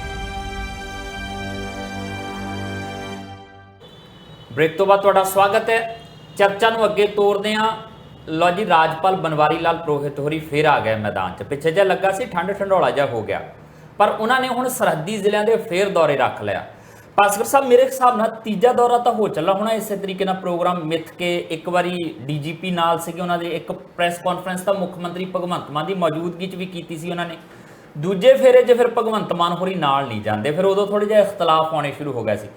ਤੀਜਾ ਦੌਰਾ ਪਤਾ ਲੱਗਾ ਫੇਰ ਸਰਹੱਦੀ ਜ਼ਿਲ੍ਹਿਆਂ 'ਚ ਰੱਖ ਲਿਆ। ਸਰਹੱਦੀ ਜ਼ਿਲ੍ਹਿਆਂ ਦੇ ਵਿੱਚ ਹੀ ਵਾਰ-ਵਾਰ ਜਾਣ ਦਾ ਮਕਸਦ ਤੇ ਮਤਲਬ ਕੀ ਬਣਦਾ ਰਾਜਪਾਲ ਹੋਰਾਂ ਦਾ? ਸਭ ਤੋਂ ਵੱਡੀ ਤੇ ਸਰਹੱਦੀ ਜ਼ਿਲ੍ਹੇ ਦੇ ਵਿੱਚ ਜਿਸ ਤਰੀਕੇ ਨਾਲ ਨਾਰਕੋਟਿਕ ਜਾਂ ਜਿਹਨੂੰ ਆਪਾਂ ਡਰੱਗ ਸਮਗਲਿੰਗ ਕਹਿੰਦੇ ਆ, ਡਰੱਗ ਪੈਡਲਿੰਗ ਕਹਿੰਦੇ ਆ, ਇੱਦਾਂ ਦੀ ਰਿਪੋਰਟ ਅਕਸਰ ਆਉਂਦੀ ਰਹਿੰਦੀ ਹੈ ਕਿ ਸਰਹੱਦੀ ਜ਼ਿਲ੍ਹਿਆਂ ਦੇ ਵਿੱਚ ਡਰੱਗ ਸਮਗਲਿੰਗ ਜਾਂ ਡਰੱਗ ਅਬਿਊਜ਼ਿੰਗ ਸਭ ਤੋਂ ਜ਼ਿਆਦਾ ਹੈਗੀ ਹੈ। ਕਾਰਨ ਕਿ ਪਾਕਿਸਤਾਨ ਵੱਲੋਂ ਵੀ ਡਰੱਗ ਧਕੇਲੀ ਜਾਂਦੀ ਹੈ ਔਰ ਪੰਜਾਬ ਪੁਲਿਸ, ਹਾਲਾਂਕਿ 50 ਕਿਲੋਮੀਟਰ ਦਾ ਏਰੀਆ ਹੁਣ ਬੀਐਸਐਫ ਦੇ ਅੰਡਰ ਹੈ। ਇਹ ਗੱਲ ਤੇ ਪਿਛਲੇ ਸਾਲ ਵੀ ਇੱਕ ਨੋਟੀਫਿਕੇਸ਼ਨ ਜਾਰੀ ਕਰਕੇ ਕੇਂਦਰ ਸਰਕਾਰ ਨੇ ਕਲੀਅਰ ਕਰਤਾ ਸੀ। ਪਰ ਰਾਜਪਾਲ ਦਾ ਸਰਹੱਦੀ ਜ਼ਿਲ੍ਹਿਆਂ ਦੇ ਦੌਰੇ ਦੇ ਵਿੱਚ ਮੇਨ ਮੁੱਦੇ ਨੂੰ, ਡਰੱਗ ਦੇ ਮੁੱਦੇ ਨੂੰ ਉਭਾਰਿਆ ਜਾਂਦਾ। ਤੁਸੀਂ ਇਹ ਦੇਖਿਆ ਹੋਵੇਗਾ ਕਿ ਘੱਟ ਤੋਂ ਘੱਟ 3 ਵਾਰ ਅਮਿਤ ਸ਼ਾਹ ਉਹਨਾਂ ਦਾ ਉਹ ਦੌਰਾ ਪੰਜਾਬ ਦਾ, ਜਿਹਦੇ ਵਿੱਚ ਡਰੱਗ ਦੇ ਖਿਲਾਫ ਉਹਨਾਂ ਨੇ ਇੱਕ ਯਾਤਰਾ ਸ਼ੁਰੂ ਕਰਨੀ ਸੀ, ਉਹ ਫਿਲਹਾਲ ਟਲਿਆ ਹੋਇਆ। ਬਾਰ-ਬਾਰ ਕਿਸੇ ਨਾ ਕਿਸੇ ਕਾਰਨ ਵਜੋਂ ਇਹ ਦੌਰਾ ਟਲਿਆ ਗਿਆ ਔਰ ਪਿਛਲੇ 3 ਵਿਜ਼ਿਟ ਜਦ ਬਨਵਾਰੀ ਲਾਲ ਪੁਰੋਹਿਤ ਗਵਰਨਰ ਸਾਹਿਬ ਨੇ ਇਹਨਾਂ ਸਰਹੱਦੀ ਜ਼ਿਲ੍ਹਿਆਂ ਦੇ ਕੀਤੇ ਤੇ ਉਹਦੇ ਵਿੱਚ 3 ਚੀਜ਼ਾਂ ਮੋਟੇ ਤੌਰ 'ਤੇ ਨਿਕਲ ਕੇ ਆਈ ਸੀ। ਇੱਕ ਵਾਰ ਉਹਨਾਂ ਨੇ ਕਿਹਾ ਸੀ ਵੀ ਆਹ ਜਿਹੜਾ ਨਸ਼ਾ ਹੈਗਾ ਇਹ ਹੱਟੀਆਂ ਦੇ ਵਿੱਚ ਵਿਕਦਾ ਹੈ ਔਰ ਨਸ਼ੇ ਦੇ ਮਾਮਲੇ ਦੇ ਵਿੱਚ ਫਿਰੋਜ਼ਪੁਰ ਸਾਈਡ ਤੇ ਇੱਕ ਇਨਸਟਰਕਸ਼ਨ ਦਿੱਤੀ ਸੀਗੀ ਕਿ ਵਿਲੇਜ ਕਮੇਟੀਜ਼ ਬਣਾਈ ਜਾਣ ਔਰ ਉਹਦੇ ਉੱਤੇ ਪੰਜਾਬ ਸਰਕਾਰ ਨੇ ਆਸ਼ਵਾਸਨ ਵੀ ਦਿੱਤਾ ਸੀ ਕਿ ਵਿਲੇਜ ਕਮੇਟੀਆਂ ਬਣਾਈ ਜਾਣਗੀਆਂ। ਪਿਛਲੇ ਦਿਨਾਂ ਦੇ ਵਿੱਚ ਡਰੱਗ ਦੇ ਮੁੱਦੇ ਦੇ ਉੱਤੇ ਵੀ ਪਰਮਿੰਦਰ ਝੋਟਾ ਤੋਂ ਲੈ ਕੇ ਹੋਰ ਉਗਰਾਹਾ ਸਾਹਿਬ ਦੀ ਵੀ ਇੱਕ ਧਮਕੀ ਆਈ ਸੀਗੀ ਸਰਕਾਰਾਂ ਨੂੰ ਕਿ ਅਸੀਂ ਡਰੱਗ ਦੇ ਮੁੱਦੇ ਦੇ ਉੱਤੇ ਵੀ ਜਿਹੜਾ ਦਿੱਲੀ ਦੇ ਵਿੱਚ ਤਿੰਨ ਖੇਤੀ ਕਾਨੂੰਨਾਂ ਦੇ ਖਿਲਾਫ ਅੰਦੋਲਨ ਚਲਾਇਆ ਸੀਗਾ, ਉਸ ਤੋਂ ਵੀ ਵੱਡਾ ਅੰਦੋਲਨ ਚਲਾਉਣ ਦੀ ਤਿਆਰੀ ਕਰ ਰਹੇ ਹਾਂ। ਇੱਦਾਂ ਦੇ ਹਾਲਾਤ ਦੇ ਵਿੱਚ ਗਵਰਨਰ ਸਾਹਿਬ ਦਾ ਸਰਹੱਦੀ ਜ਼ਿਲ੍ਹਿਆਂ ਦਾ ਦੌਰਾ ਇੱਕ ਸਿਗਨੀਫੀਕੈਂਸ ਤੇ ਰੱਖਦਾ ਹੀ ਹੈ। ਔਰ ਕਾਰਨ ਕਿ 2024 ਦੀ ਚੋਣਾਂ ਤੋਂ ਪਹਿਲੇ ਮੁੱਦਿਆਂ ਦੇ ਮਾਮਲੇ ਦੇ ਵਿੱਚ ਪੰਜਾਬ ਦੇ ਵਿੱਚ ਡਰੱਗ ਦੇ ਮੁੱਦਿਆਂ ਦੇ ਵਿੱਚ ਗਵਰਨਰ ਸਾਹਿਬ ਦੀ ਲਿਖੀ ਹੋਈ ਚਿੱਠੀ ਦਾ ਕੋਈ ਸੈਟੀਸਫੈਕਟਰੀ ਜਵਾਬ ਹਜੇ ਤੱਕ ਉਜਾਗਰ ਨਾ ਹੋਣਾ ਔਰ ਉਸ ਮੁੱਦੇ ਨੂੰ ਹੋਰ ਵੀ ਵੱਡਾ ਕਰ ਦਿੰਦਾ, ਜਿਹੜਾ ਬੀਜੇਪੀ ਜਾਂ ਫਿਰ ਹੋਮ ਮਿਨਿਸਟਰ ਅਮਿਤ ਸ਼ਾਹ ਹੋਣਾ ਆਉਣ ਵਾਲੇ ਟਾਈਮ ਵਿੱਚ ਹੋਰ ਵੱਡਾ ਕਰਨ ਦੀ ਇੱਛਾ ਰੱਖਦੇ। ਇੱਕ ਕਿਤੇ ਕਾਰਨ ਇਹ ਤਾਂ ਨਹੀਂ ਹੈ ਕਿ ਜਿੰਨਾ ਕੁ ਚਰਚਾਵਾਂ ਚੱਲਦੀਆਂ ਪਈਆਂ ਨੇ ਕਿ ਸਰਹੱਦੀ ਜ਼ਿਲ੍ਹਿਆਂ ਦੇ ਵਿੱਚ ਆਰਐਸਐਸ ਦੀ ਪੈਠ ਹੈਗੀ ਆ, ਉਹ ਜ਼ਮੀਨ ਤਿਆਰ ਕਰਦੀ ਆ ਭਵਿੱਖ ਦੇ ਲਈ, ਤੇ ਰਾਜਪਾਲ ਹੋਰਾਂ ਦੀਆਂ ਇਹ ਫੇਰੀਆਂ ਵਾਰ-ਵਾਰ ਉਸੇ ਹੀ ਜ਼ਮੀਨ ਨੂੰ ਪਰਖਣਾ, ਉੱਥੇ ਥੋੜਾ ਜਿਹਾ ਹੋਰ ਖਾਦ ਖੂਦ ਸੁੱਟੇ ਆਉਂਦੇ ਹੋਣਗੇ ਕਿ ਇੱਥੇ ਸਾਡੀ ਖੇਤੀ ਜਿਹੜੀ ਆ ਸਿਆਸੀ ਤੌਰ ਤੇ ਬੀਜੇਪੀ ਦੀ ਥੋੜੀ ਜਿਹੀ ਹੋਰ ਬਿਹਤਰ ਹੋਏਗੀ। ਕਾਰਨ ਇਹ ਤਾਂ ਨਹੀਂ ਹੈ ਕਿ ਚੋਣਾਂ ਤੋਂ ਪਹਿਲਾਂ ਮਾਹੌਲ ਇਦਾਂ ਦਾ ਕਰਨਾ ਆ, ਰੱਖਣਾ ਆ ਉੱਥੇ ਤਾਂ ਕਿ ਉਹ ਸਥਿਤੀਆਂ ਮਜ਼ਬੂਤ ਹੋ ਸਕਣ, ਕਿਉਂਕਿ ਉਹਨਾਂ ਸਰਹੱਦੀ ਜ਼ਿਲ੍ਹਿਆਂ ਦੇ ਵਿੱਚ ਗੁਰਦਾਸਪੁਰ ਆਉਂਦਾ। ਗੁਰਦਾਸਪੁਰ ਭਾਰਤੀ ਜਨਤਾ ਪਾਰਟੀ ਦੇ ਕੋਲ ਕਾਫੀ ਸਮੇਂ ਤੋਂ ਰਿਹਾ। ਉਹਨਾਂ ਸਰਹੱਦੀ ਜ਼ਿਲ੍ਹਿਆਂ ਦੇ ਵਿੱਚ ਅੰਮ੍ਰਿਤਸਰ ਆਉਂਦਾ ਆ, ਤਗੜੀ ਲੜਾਈ ਲੜਦੇ ਰਹੇ, ਕਿਸੇ ਸਮੇਂ ਸਿੱਧੂ ਉੱਥੋਂ MP ਬਣਦੇ ਰਹੇ। ਸਰਹੱਦੀ ਜ਼ਿਲ੍ਹਿਆਂ ਦੇ ਵਿੱਚ ਹੀ ਫਿਰੋਜ਼ਪੁਰ ਫਾਜ਼ਿਲਕਾ ਆਉਂਦੇ ਆ, ਤੇ ਉਧਰ ਵੀ ਜਦੋਂ ਗੱਠਜੋੜ ਹੁੰਦਾ ਸੀਗਾ ਸੁਖਬੀਰ ਬਾਦਲ ਫਿਰੋਜ਼ਪੁਰ ਤੋਂ ਤਾਂ MP ਬਣਿਆ, ਗੱਠਜੋੜ ਦੇ ਵਿੱਚੋਂ ਨਿਕਲ ਕੇ ਆਉਂਦੇ। ਇਸ ਸਮੇਂ ਜੇ ਆਪਾਂ ਉਧਰ ਫਿਰੋਜ਼ਪੁਰ ਵਾਲ ਦੀ ਗੱਲ ਕਰ ਲਈਏ ਤੇ ਫਿਰ ਰਾਣਾ ਗੁਰਮੀਤ ਸੋਢੀ ਹੋਰੀ ਤੇ ਬਾਕੀ ਕਈ ਇਦਾਂ ਦੇ ਲੀਡਰ ਹੈ ਜਿਹੜੇ ਉੱਥੋਂ ਭਾਜਪਾ 'ਚ ਆ ਚੁੱਕੇ ਆ। ਮਤਲਬ ਉਹ ਗਰਾਊਂਡ ਤਿਆਰ ਕਰਨ ਦੀ ਕੋਸ਼ਿਸ਼ ਕੀਤੀ ਜਾ ਰਹੀ ਹੈ, ਨਸ਼ੇ ਸਿਰਫ ਇੱਕ ਬਹਾਨਾ ਹੈ। ਦੇਖੋ, ਸਭ ਤੋਂ ਵੱਡੀ ਗੱਲ ਤੇ ਐਤਕੀ ਜਦ ਸੈਪਟੈਂਬਰ 20 ਨੂੰ ਗਵਰਨਰ ਸਾਹਿਬ ਘਰੋਂ ਨਿਕਲਣਗੇ ਤੇ ਹੈਲੀਕਾਪਟਰ ਦੇ ਵਿੱਚ ਨਹੀਂ ਜਾਣਗੇ। ਇਹ ਗੱਲ ਉਹਨਾਂ ਨੇ ਪਹਿਲੇ ਐਲਾਨਤੀ ਸੀ ਜਦ ਭਗਵੰਤ ਮਾਨ ਉਹਨਾਂ ਨੇ ਅਸੈਂਬਲੀ ਦੇ ਵਿੱਚ ਇਹ ਗੱਲ ਕਹੀ ਸੀ ਕਿ ਵੀ ਹੈਲੀਕਾਪਟਰ ਵੀ ਸਾਡਾ ਲੈ ਕੇ ਜਾਂਦੇ ਨੇ ਤੇ ਗਾਲਾਂ ਵੀ ਸਾਨੂੰ ਕੱਢਦੇ ਨੇ। ਤੇ ਗਵਰਨਰ ਸਾਹਿਬ ਬਜ਼ੁਰਗ ਆਦਮੀ ਨੇ, ਉਹਨਾਂ ਨੇ ਇਸ ਗੱਲ ਨੂੰ ਫੜ ਲਿਆ ਔਰ ਕਹਿੰਦੇ ਨੇ ਜਾ ਤੇਰਾ ਹੈਲੀਕਾਪਟਰ ਹੁਣ ਲੈਣਾ ਹੀ ਨਹੀਂ। ਪੰਜਾਬ ਸਰਕਾਰ ਦੇ ਹੈਲੀਕਾਪਟਰ ਨੂੰ ਬਹੁਤ ਵਾਰ ਉਹ ਨਾ ਕਰ ਚੁੱਕੇ। ਉਹਨੇ ਐਤਕੀ ਉਮੀਦ ਹੈ ਕਿ ਜਦ ਉਹ ਹੈਲੀਕਾਪਟਰ ਦੇ ਵਿੱਚ ਨਹੀਂ ਜਾਣਗੇ, ਬਾਈ ਰੋਡ ਜਾਣਗੇ, ਤੇ ਚੀਫ ਸੈਕਟਰੀ ਤੇ DGP ਜਿਨ੍ਹਾਂ ਦੀ ਪ੍ਰੋਟੋਕੋਲ ਦੇ ਮੁਤਾਬਿਕ ਗਵਰਨਰ ਸਾਹਿਬ ਦੇ ਨਾਲ ਹੋਣਾ ਜ਼ਰੂਰੀ ਹੁੰਦਾ, ਉਹਨਾਂ ਨੂੰ ਵੀ ਬਾਈ ਕਾਰ ਹੀ ਸਫ਼ਰ ਕਰਨਾ ਪਏਗਾ, ਜਾਂ ਫਿਰ ਕੇਂਦਰ ਸਰਕਾਰ ਤੋਂ ਕੋਈ ਹੈਲੀਕਾਪਟਰ ਗਵਰਨਰ ਸਾਹਿਬ ਨੂੰ ਮਿਲਦਾ ਹੈ ਤੇ ਉਹਦੇ ਵਿੱਚ ਉਹ DGP ਤੇ ਚੀਫ ਸੈਕਟਰੀ ਨੂੰ ਬਿਠਾਉਣਗੇ। ਇਹ ਵੀ ਉਹਨਾਂ ਦੀ ਉੱਤੇ ਹੀ ਡਿਪੈਂਡ ਕਰਦਾ ਹੈ। ਹੁਣ ਗੱਲਾਂ ਤੇ ਹੁਣ ਰੋਡ ਤੇ ਹਵਾ ਤੇ ਕਿਸ ਤਰੀਕੇ ਨਾਲ ਹੋਣਗੀਆਂ, ਉਹ ਵੀ ਇੱਕ ਦੇਖਣ ਵਾਲੀ ਗੱਲ ਹੈਗੀ ਹੈ। ਹਾਂ, ਗਵਰਨਰ ਸਾਹਿਬ ਜਦ ਵੀ ਸਰਹੱਦੀ ਦੌਰੇ ਦੇ ਵਿੱਚ ਜਾਂਦੇ ਨੇ ਤੇ ਮੁੱਖ ਮੰਤਰੀ ਔਰ ਗਵਰਨਰ ਸਾਹਿਬ ਦੀ ਤਲਖੀ ਜ਼ਰੂਰ ਵੱਧਦੀ ਹੈ, ਤੇ ਇਹ ਤਲਖੀ ਜਿਹੜੇ ਕੁਝ ਟਾਈਮ ਤੋਂ ਸ਼ਾਂਤ ਨੇ, ਕਿਉਂਕਿ ਪਿਛਲੇ ਦਿਨਾਂ ਦੇ ਵਿੱਚ ਹੀ ਭਗਵੰਤ ਮਾਨ ਉਹਨਾਂ ਭਾਵੇਂ ਪ੍ਰੈਸ ਕਾਨਫਰੰਸ ਕਰਕੇ ਗਵਰਨਰ ਸਾਹਿਬ ਦੇ ਬਾਰੇ 'ਚ ਇਹ ਗੱਲ ਕਹਿੰਦੇ ਨੇ ਕਿ ਮੈਂ ਕਿਸੇ ਵੀ ਤਰੀਕੇ ਦਾ ਕੰਪਰੋਮਾਈਜ਼ ਨਹੀਂ ਕਰੂੰਗਾ, ਨਾਲ ਦੇ ਨਾਲ ਉਹ ਇਹ ਵੀ ਕਹਿੰਦੇ ਨੇ ਕਿ 16 ਵਿੱਚੋਂ 11 ਚਿੱਠੀਆਂ ਦਾ ਜਵਾਬ ਦਿੱਤਾ, ਬਾਕੀਆਂ ਦੇ ਜਵਾਬ ਤਿਆਰ ਨੇ। ਔਰ ਇਹ ਵੀ ਪਤਾ ਲੱਗਿਆ ਕਿ ਪਿਛਲੇ ਸ਼ੁੱਕਰਵਾਰ ਤੱਕ ਉਹ ਸਾਰੀ ਚਿੱਠੀਆਂ ਦੇ ਜਵਾਬ ਸਰਕਾਰ ਨੇ ਗਵਰਨਰ ਸਾਹਿਬ ਨੂੰ ਭੇਜਤੇ ਸੀਗੇ। ਉਹ ਸਵਾਲਾਂ ਵਾਲੇ ਲੈਟਰ ਤੇ ਗਵਰਨਰ ਸਾਹਿਬ ਨੇ ਵੀ ਪਬਲਿਕ ਡੋਮੇਨ ਦੇ ਵਿੱਚ ਭੇਜੇ, ਪਰ ਸਰਕਾਰ ਦੀ ਚਿੱਠੀਆਂ ਦੇ ਜਵਾਬ ਜਾਂ ਗਵਰਨਰ ਸਾਹਿਬ ਦੀ ਚਿੱਠੀਆਂ ਦੇ ਜਵਾਬ ਸਰਕਾਰ ਨੇ ਜਿਹੜਾ ਭੇਜੇ ਉਹ ਹਜੇ ਤੱਕ ਪਬਲਿਕ ਡੋਮੇਨ ਦੇ ਵਿੱਚ ਨਹੀਂ ਆਏ। ਕੀ ਗਵਰਨਰ ਸਾਹਿਬ ਉਹਨਾਂ ਜਵਾਬਾਂ ਤੋਂ ਸੈਟੀਸਫਾਈਡ ਨੇ? ਕੀ ਉਹ ਜਵਾਬ ਮਿਲ ਗਏ? ਕੀ ਉਹ ਜਵਾਬ ਤੋਂ ਬਾਅਦ ਕੋਈ ਹੋਰ ਚਿੱਠੀ ਵੀ ਲਿਖੀ ਗਈ? ਕੀ ਸਰਹੱਦੀ ਦੌਰਿਆਂ ਤੋਂ ਬਾਅਦ ਕੋਈ ਹੋਰ ਚਿੱਠੀ ਲਿਖਣ ਦੀ ਵੀ ਸੰਭਾਵਨਾ ਹੈਗੀ ਹੈ? ਮੁੱਦੇ ਕੀ ਹੋਣਗੇ ਆਉਣ ਵਾਲੇ ਟਾਈਮ ਵਿੱਚ? ਉਹ ਤੁਸੀਂ ਬਿਲਕੁਲ ਠੀਕ ਕਿਹਾ ਕਿ ਆਹ ਜਿਹੜੇ ਬਾਰਡਰ ਡਿਸਟ੍ਰਿਕਟਸ ਹੈਗੇ ਨੇ ਉਹਦੇ ਵਿੱਚ ਸਿਆਸੀ ਫਸਲ ਉਹ ਬੀਜੇਪੀ ਦੀ ਕਾਫੀ ਠੀਕ ਠਾਕ ਜੀ ਹੈਗੀ ਹੈ। ਗੁਰਦਾਸਪੁਰ ਦਾ ਤੁਸੀਂ ਜ਼ਿਕਰ ਕੀਤਾ, ਅੰਮ੍ਰਿਤਸਰ ਦਾ ਤੁਸੀਂ ਜ਼ਿਕਰ ਕੀਤਾ, ਫਿਰੋਜ਼ਪੁਰ ਫਾਜ਼ਿਲਕਾ ਦਾ ਜ਼ਿਕਰ ਕੀਤਾ, ਉਹਦੇ ਨਾਲ ਹੀ ਅਬੋਹਰ ਆਉਂਦਾ ਜਿੱਥੋਂ ਜਿਹੜੇ ਬੀਜੇਪੀ ਦੇ ਪ੍ਰਧਾਨ ਸੁਨੀਲ ਜਾਖੜ ਉਹਨਾਂ ਬਿਲੋਂਗ ਕਰਦੇ ਨੇ। ਤੇ ਇਹ ਸਾਰੀ ਗੱਲਾਂ ਦੇ ਬਾਵਜੂਦ ਇਹ ਗੱਲ ਤੇ ਤੈਅ ਵੇ ਕਿ ਸਰਹੱਦੀ ਜ਼ਿਲ੍ਹਿਆਂ ਦੇ ਉੱਤੇ ਭਾਜਪਾ ਦੀ ਨਜ਼ਰ ਹੈ।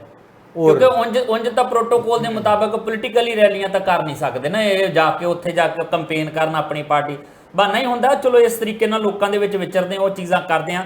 ਇਹਦੇ ਨਾਲ ਹੀ ਜ਼ਿਕਰ ਥੋੜਾ ਜਿਹਾ ਫਿਰ ਮੁੱਖ ਮੰਤਰੀ ਭਗਵੰਤ ਮਾਨ ਹੋਰਾਂ ਦਾ ਕਰ ਲੈਂਦੇ, ਕਿਉਂਕਿ ਅੱਜ ਜਲੰਧਰ ਦੇ ਵਿੱਚ ਹੀ ਸੀਗੇ ਤੇ 560 ਸਬ ਇੰਸਪੈਕਟਰਾਂ ਨੂੰ ਨਿਯੁਕਤੀ ਪੱਤਰ ਜਿਹੜੇ ਉਹਨਾਂ ਨੇ ਦਿੱਤੇ, ਤੇ ਰੌਲਾ ਬਹੁਤ ਪੈਂਦਾ ਸੀਗਾ ਕਿ ਉਹ 7 ਬੰਦਿਆਂ ਦੇ ਵਿੱਚੋਂ ਕਹਿੰਦੇ 6 ਬਾਹਰ ਲਏ ਆ, ਰਾਜਸਥਾਨ ਦਾ ਆ 1 ਤੇ ਬਾਕੀ ਹਰਿਆਣੇ ਦੇ ਹੈਗੇ ਆ। ਉਹ ਕਹਿੰਦੇ ਇਹ ਭੁਲੇਖਾ ਆ ਵਿਰੋਧੀ ਪਾਰਟੀਆਂ ਨੂੰ, 7 ਨਹੀਂ ਆ ਬੰਦੇ, 6-7 ਬੰਦੇ ਨਹੀਂ ਆ, ਬੰਦੇ 30 ਤੋਂ ਵੱਧ ਆ, ਕਿਉਂਕਿ 560 ਨਿਯੁਕਤੀਆਂ ਦੇ ਵਿੱਚ 31 ਜਿਹੜੇ ਆ ਉਹ ਹਰਿਆਣੇ ਦੇ ਆ ਤੇ 4 ਹੈਗੇ ਜਿਹੜੇ ਆ ਉਹ ਰਾਜਸਥਾਨ ਦੇ। 35 ਬੰਦੇ ਆ ਜਿਹੜੇ ਦੂਜੇ ਸੂਬਿਆਂ ਦੇ ਕਹਿ ਰਹੇ ਆ, ਇਹਨਾਂ ਦੇ ਕੋਲ ਇਨਫੋਰਮੇਸ਼ਨ ਵੀ ਪੂਰੀ ਨਹੀਂ ਆ, ਤੇ ਉਹ ਵੀ ਦੂਜੇ ਸੂਬਿਆਂ ਦੇ ਨਹੀਂ ਆ, ਉਹ ਪੰਜਾਬ ਦੇ ਹੀ ਆ, ਉਹਨਾਂ ਦੇ ਕੋਲ ਡੋਮਿਸਾਈਲ ਪੰਜਾਬ ਦਾ ਹੈਗਾ ਆ। ਔਰ ਇਹਦੇ ਨਾਲ ਇੱਕ ਗੱਲ ਹੋਰ ਕਹਿਤੀ, ਉਹ ਕਹਿੰਦੇ ਪੰਜਾਬੀ ਦਾ ਟੈਸਟ ਪੂਰਾ ਕਰਕੇ ਆ, 50% ਨੰਬਰ ਲਿਆ। ਮੈਂ ਚੁਣੌਤੀ ਦਿੰਨੇ ਆ ਰਾਜਾ ਵੜਿੰਗ ਹੋਰਾਂ ਨੂੰ ਤੇ ਵਿਕਰਮ ਮਜੀਠੀਆ ਉਹਨਾਂ ਨੂੰ ਦੇ ਕੇ ਦਿਖਾਓ ਪੇਪਰ, ਜੇ ਪੰਜਾਬੀ ਦੇ ਪੇਪਰ ਚੋਂ 50% ਤੋਂ ਵੱਧ ਨੰਬਰ ਲੈ ਜਾਣ, 50% ਵੀ ਲੈ ਜਾਣ। ਇਹ ਤਾਂ ਚਲੋ ਪੋਲੀਟੀਕਲ ਗੱਲਾਂ ਹੁੰਦੀਆਂ, ਪਰ ਇਸ ਮੁੱਦੇ ਦੇ ਉੱਤੇ ਲਗਾਤਾਰ ਘਮਾਸਾਨ ਮਚਿਆ ਹੋਇਆ ਸੀ। ਸੁਖਪਾਲ ਖਹਿਰਾ ਉਹਨਾਂ ਟਵੀਟ ਤੇ ਟਵੀਟ ਛੱਡ ਰਹੇ ਸੀ ਕਿ 7 ਆਊਟ 6 ਪਤਾ ਨਹੀਂ ਕੀ ਇਦਾਂ ਦਾ ਟਵੀਟ ਮੈਂ ਵੀ ਪੜਿਆ ਸੀਗਾ। ਪਰ ਇਹ ਗੱਲ ਤਦ ਵੀ ਪਤਾ ਸੀ, ਔਰ ਅੱਜ ਵੀ ਭਗਵੰਤ ਮਾਨ ਉਹਨਾਂ ਨੇ ਆਪ ਜਲੰਧਰ ਦੇ PAP ਗਰਾਊਂਡ ਦੇ ਵਿੱਚ ਉਹ ਜਿਹੜੀ 560 ਪੁਲਿਸ ਸਬ ਇੰਸਪੈਕਟਰਾਂ ਦੀ ਪੋਸਟ ਦੇ ਉੱਤੇ ਭਰਤੀ ਕੀਤੇ ਨੇ, ਉਹ ਪਾਸਿੰਗ ਆਊਟ ਪਰੇਡ ਟਾਈਪ ਸੀਗੀ। ਔਰ ਕਿਉਂਕਿ ਇਹ ਇੱਕ ਟ੍ਰੇਨਿੰਗ ਸੈਂਟਰ ਹੈਗਾ, ਇੱਥੇ ਪੁਲਿਸ ਮੁਲਾਜ਼ਮ ਪੁਲਿਸ ਅਫਸਰ ਟ੍ਰੇਨਿੰਗ ਲੈ ਕੇ ਫੀਲਡ 'ਚ ਭੇਜੇ ਜਾਂਦੇ ਨੇ। ਉੱਥੇ ਉਹਨਾਂ ਨੇ ਇਹ ਗੱਲ ਕਲੈਰੀਫਾਈ ਕੀਤੀ ਕਿ 7 ਨਹੀਂ, ਕਿਉਂਕਿ ਅਫਾ ਤੇ ਇਹ ਉੜ ਗਈ ਸੀ ਵੀ 7 ਵਿੱਚੋਂ ਜਿਹੜੇ ਅੱਜ ਚੇਚੇ ਤੌਰ ਤੇ ਫਿਜ਼ੀਕਲੀ ਜਿਨ੍ਹਾਂ ਨੂੰ ਰਿਕਰੂਟਮੈਂਟ ਲੈਟਰ ਦੇਣਾ ਹੈ, ਉਹਨਾਂ ਵਿੱਚੋਂ 6 ਤੇ ਬਾਹਰ ਦੇ ਨੇ। ਤੇ ਉਹਨਾਂ ਨੇ ਇਸ ਗੱਲ ਨੂੰ ਕਲੈਰੀਫਾਈ ਕਰਦੇ ਹੋਏ ਦੱਸਿਆ ਕਿ 30 ਤੋਂ ਵੱਧ ਬਾਹਰ ਦੇ ਹੈਗੇ ਨੇ। ਉਹ ਬਾਹਰ ਦੇ ਨਹੀਂ ਹੈਗੇ। ਜਦ ਹੁਣ ਮੈਂ ਦਿੱਲੀ ਤੋਂ ਆਇਆ, ਮੈਨੂੰ 25 ਸਾਲ ਹੋ ਗਏ ਪੰਜਾਬ ਦੇ ਵਿੱਚ, ਹੁਣ ਮੇਰਾ Aadhaar card, ration card, voter card ਸਭ ਕੁਝ ਇੱਥੇ ਦਾ। ਦਿੱਲੀ ਦੇ ਵਿੱਚ ਤੇ ਮੇਰਾ ਕੁਝ ਰਿਹਾ ਹੀ ਨਹੀਂ। ਤੇ ਹੁਣ ਮੈਨੂੰ ਅਗਰ ਇਹ ਗੱਲ ਕੋਈ ਕਰਾਰ ਦੇ ਕਿ ਤੁਸੀਂ ਹੁਣ ਪੰਜਾਬ ਦੇ ਵਾਸੀ ਨਹੀਂ ਹੈਗੇ, ਬਾਹਰ ਦੇ ਹੈਗੇ ਹੋ, ਤੇ ਕਿੱਦਾਂ ਦਾ ਲੱਗਦਾ ਹੋਏਗਾ। ਔਰ ਇੱਦਾਂ ਦਾ ਹੀ ਹੈ 30 ਜਿਹੜੇ ਮੁਲਾਜ਼ਮ ਭਰਤੀ ਕੀਤੇ ਗਏ ਨੇ, ਉਹ ਆਪਣੀ ਪੁਰਾਣੀ ਏਰੀਆ ਨੂੰ ਛੱਡ ਕੇ ਜੇ ਨਵੇਂ ਏਰੀਆ ਦੇ ਵਿੱਚ ਕਾਫੀ ਸਾਲਾਂ ਤੋਂ ਵਸ ਗਏ ਨੇ, ਤੇ ਫਿਰ ਉਹਨਾਂ ਨੂੰ ਪੰਜਾਬੀ ਕਿਹਾ ਜਾਏਗਾ। ਉਹਨੂੰ ਤੁਸੀਂ ਇਹ ਨਹੀਂ ਕਹਿ ਸਕਦੇ ਕਿ ਇਹ ਬਾਹਰ ਦੇ ਹੈਗੇ ਨੇ। ਜਿਨ੍ਹਾਂ ਕੋਲ ਡੋਮਿਸਾਈਲ ਹੈਗੀ ਹੈ, ਜਿਹੜੀ ਵੀ ਰਿਕਰੂਟਮੈਂਟ ਦੀ ਫਾਰਮੈਲਿਟੀਜ਼ ਹੁੰਦੀ ਹੈ, ਉਹ ਕੰਪਲੀਟ ਅਗਰ ਕੋਈ ਕਰਦਾ ਹੈ, ਤੇ ਫਿਰ ਉਹਨੂੰ ਕੋਈ ਕਿੰਤੂ ਪਰੰਤੂ ਕਰਨਾ ਇਹ ਸਿਰਫ ਸਿਆਸੀ ਬਿਆਨਬਾਜ਼ੀ ਤੋਂ ਇਲਾਵਾ ਕੁਝ ਵੀ ਨਹੀਂ ਹੈਗਾ। ਅੱਛਾ, ਇਹਦੇ ਨਾਲ ਇੱਕ ਗੱਲ ਹੋਰ ਕਰ ਦਿੰਦੇ ਹਾਂ ਕਿ ਉਹਨਾਂ ਨੇ ਇਹ ਵੀ ਕਿਹਾ ਕਿ ਮੇਰਾ ਪੰਜਾਬ ਨਾਲ ਕਿੰਨਾ ਪਿਆਰ ਹੈ ਤੇ ਮੇਰਾ ਪੰਜਾਬੀ ਨਾਲ ਕਿੰਨਾ ਕੁ ਪਿਆਰ ਹੈ, ਮੈਨੂੰ ਕਿਸੇ ਐਰੇ ਗੈਰੇ ਤੋਂ ਸਰਟੀਫਿਕੇਟ ਲੈਣ ਦੀ ਲੋੜ ਨਹੀਂ। ਆ ਐਰੇ ਗੈਰੇ ਦਾ ਪੰਗਾ ਇੱਕ ਵਾਰੀ ਖਹਿਰੇ ਨਾਲ ਵੀ ਪਿਆ ਸੀਗਾ। ਦੇਖੋ, ਮੁੱਖ ਮੰਤਰੀ ਕਈ ਵਾਰ ਜਜ਼ਬਾਤੀ ਹੋ ਕੇ ਉਹਨਾਂ ਸ਼ਬਦਾਂ ਦਾ ਉਪਯੋਗ ਕਰ ਜਾਂਦੇ ਨੇ। ਜਦ ਕਦੀ ਉਹ ਕਮੇਡੀਅਨ ਹੁੰਦੇ ਸੀਗੇ ਤੇ ਇੱਕ ਆਮ ਪਿੰਡਾਂ ਦੀ ਸਟੇਜ ਦੇ ਉੱਤੇ ਉਹ ਪ੍ਰੋਗਰਾਮ ਕਰਦੇ ਹੁੰਦੇ ਸੀਗੇ, ਉਹਨਾਂ ਪ੍ਰੋਗਰਾਮਾਂ ਦੇ ਵਿੱਚ ਜਿੱਦਾਂ ਐਰਾ ਗੈਰਾ ਸ਼ਬਦ ਹੈਗਾ ਜਾਂ ਫਿਰ ਹੋਰ ਕਈ ਇਸ ਤਰੀਕੇ ਦੇ ਸ਼ਬਦ ਜਿਹੜੇ ਪਿਛਲੇ ਦਿਨਾਂ ਦੇ ਵਿੱਚ ਭਗਵੰਤ ਮਾਨ ਉਹਨਾਂ ਨੇ ਆਪਣੀ ਮੁੱਖ ਮੰਤਰੀ ਦੀ ਸਪੀਚ ਵਿੱਚ ਇਨਕਲੂਡ ਕੀਤੇ ਨੇ, ਉਹਨਾਂ ਤੋਂ ਗੁਰੇਜ਼ ਕਰਨਾ ਚਾਹੀਦਾ ਹੈ। ਭਗਵੰਤ ਮਾਨ ਉਹਨਾਂ ਨੂੰ ਹੁਣ ਜਾਣ ਲੈਣਾ ਚਾਹੀਦਾ। ਉਹ ਮੁੱਖ ਮੰਤਰੀ ਹੈਗੇ ਨੇ, ਔਰ ਮੁੱਖ ਮੰਤਰੀ ਨੂੰ ਕਦੀ ਵੀ ਫੋਕੀ ਧਮਕੀਆਂ, ਝੂਠੇ ਬਿਆਨਬਾਜ਼ੀ ਔਰ ਝੂਠੀ ਅਨਾਉਂਸਮੈਂਟ ਕਰਨ ਤੋਂ ਹਮੇਸ਼ਾ ਗੁਰੇਜ਼ ਕਰਨਾ ਚਾਹੀਦਾ ਹੈ, ਕਿਉਂਕਿ ਮੁੱਖ ਮੰਤਰੀ ਦੇ ਮੂੰਹ ਚੋਂ ਨਿਕਲੇ ਹੋਏ ਸ਼ਬਦ ਇੱਕ ਤਰੀਕੇ ਨਾਲ ਸਰਕਾਰ ਦੇ ਸ਼ਬਦ ਹੁੰਦੇ ਨੇ। ਔਰ ਜੇ ਸਰਕਾਰ ਆਪਣੀ ਕੀਤੀ ਹੋਈ ਗੱਲਾਂ ਤੇ ਖਰੀ ਨਹੀਂ ਉਤਰਦੀ ਤੇ ਬਦਨਾਮੀ ਸਰਕਾਰ ਦੀ ਹੁੰਦੀ ਹੈ ਤੇ ਥਣੇ ਭਗਵੰਤ ਮਾਨ ਉਹਨਾਂ ਦੀ ਹੁੰਦੀ ਹੈ।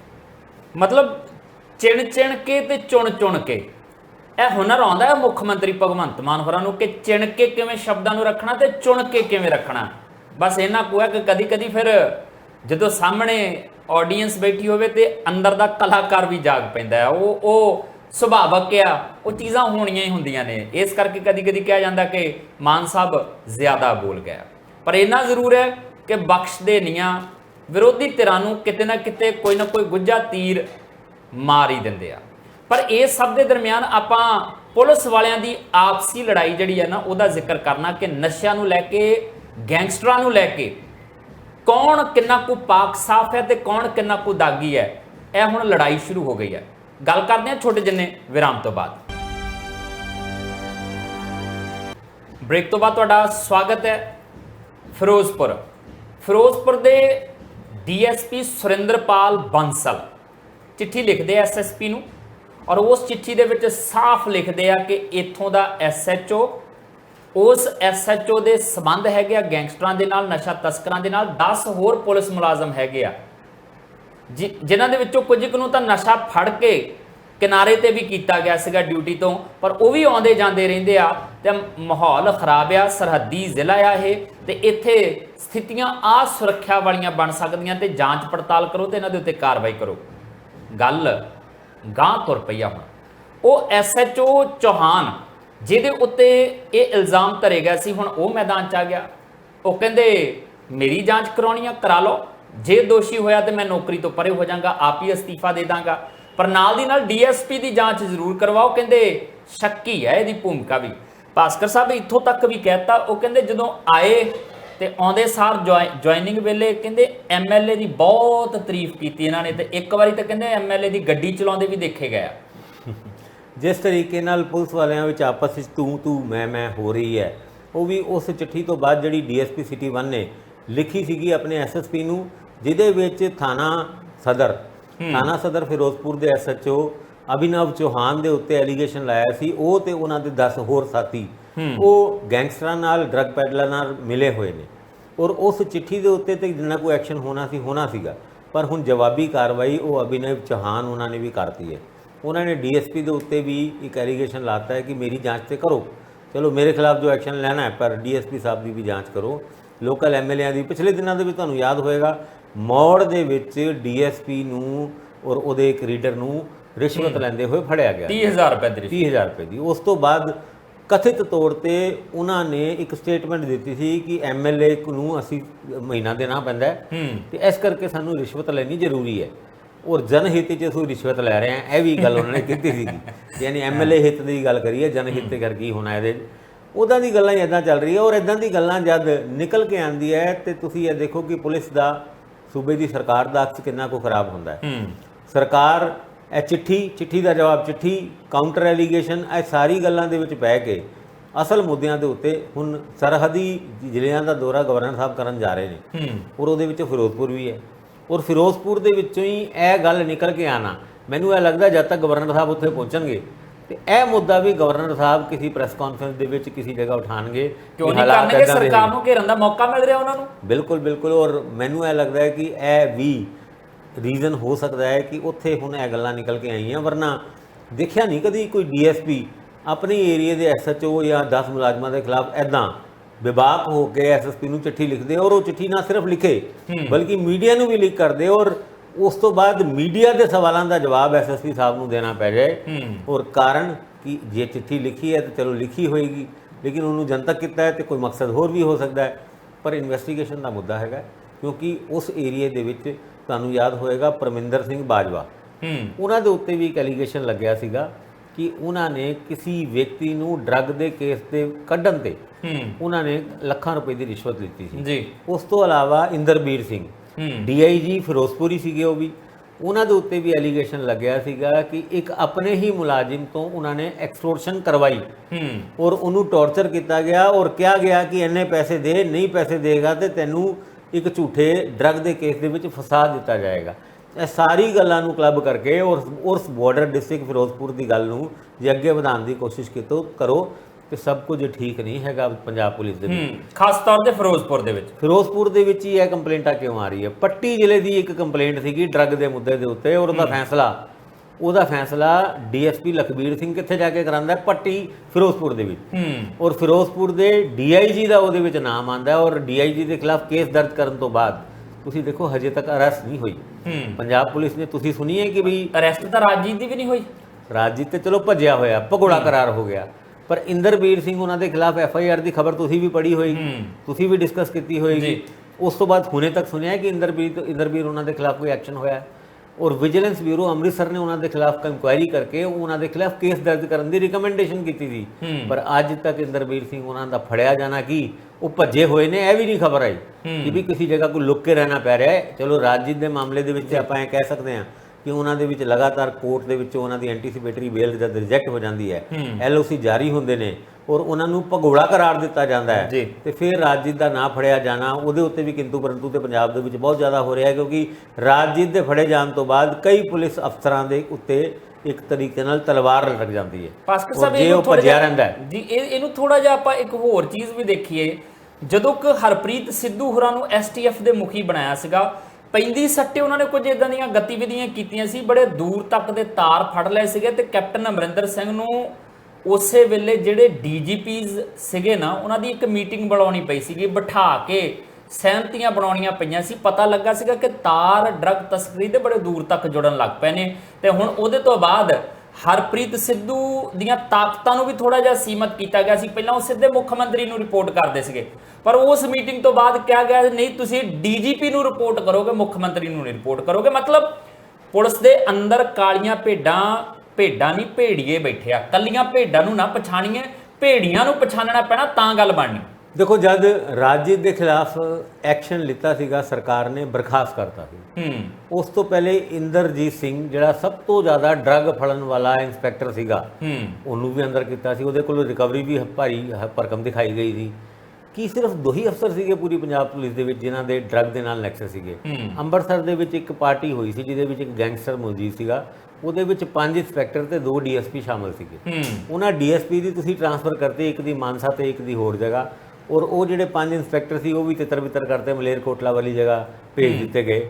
ਕਿ ਸਿਰਫ ਇਹੀ ਐਕਸ਼ਨ ਹੈ? ਉਸ ਤੋਂ ਬਾਅਦ ਉਸੇ ਪਾਰਟੀ ਦੇ ਵਿੱਚ ਉਸੇ ਗੈਂਗਸਟਰ ਦੇ ਉੱਤੇ ਪੰਜਾਬ ਪੁਲਿਸ ਕੇਸ ਦਰਜ ਕਰ ਦਿੰਦੀ ਹੈ, ਉਹਨੂੰ ਅਰੈਸਟ ਕਰ ਲੈਂਦੀ ਹੈ, ਔਰ ਉਸ ਤੋਂ ਬਾਅਦ ਇੱਕ ਡੀਐਸਪੀ ਡੀਸੀਪੀ ਦੀ ਵੀ ਉਹਦੇ ਨਾਲ ਫੋਟੋ ਆਉਂਦੀ ਹੈ।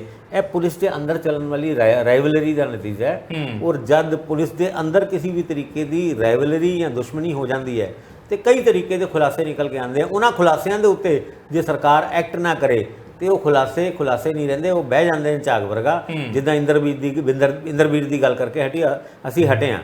ਇਹ ਤੇ ਸਰਕਾਰ ਨੇ ਖਬਰ ਦਿੱਤੀ ਕਿ ਡੀਆਈਜੀ ਇੰਦਰਬੀਰ ਦੇ ਖਿਲਾਫ ਕੇਸ ਦਰਜ ਹੋ ਗਿਆ, ਉਹਨੂੰ ਅਰੈਸਟ ਕੀਤਾ, ਉਹ ਭੱਜਿਆ ਹੋਇਆ। ਕੀ ਹੋਇਆ? ਐਂਟੀਸਿਪੇਟਰੀ ਬੇਲ ਰਿਜੈਕਟ ਹੋਈ, ਪਾਸ ਹੋਈ? ਇਹਦੇ ਬਾਰੇ 'ਚ ਹਜੇ ਤੱਕ ਕੋਈ ਵੀ ਖਬਰ ਨਾ ਆਣਾ, ਉਹ ਵੀ ਆਪਣੇ ਆਪ ਵਿੱਚ ਸਰਕਾਰ ਦੀ ਕਾਰਗੁਜ਼ਾਰੀ ਦੇ ਉੱਤੇ ਇੱਕ ਪ੍ਰਸ਼ਨ ਚਿੰਨ੍ਹ ਹੈ।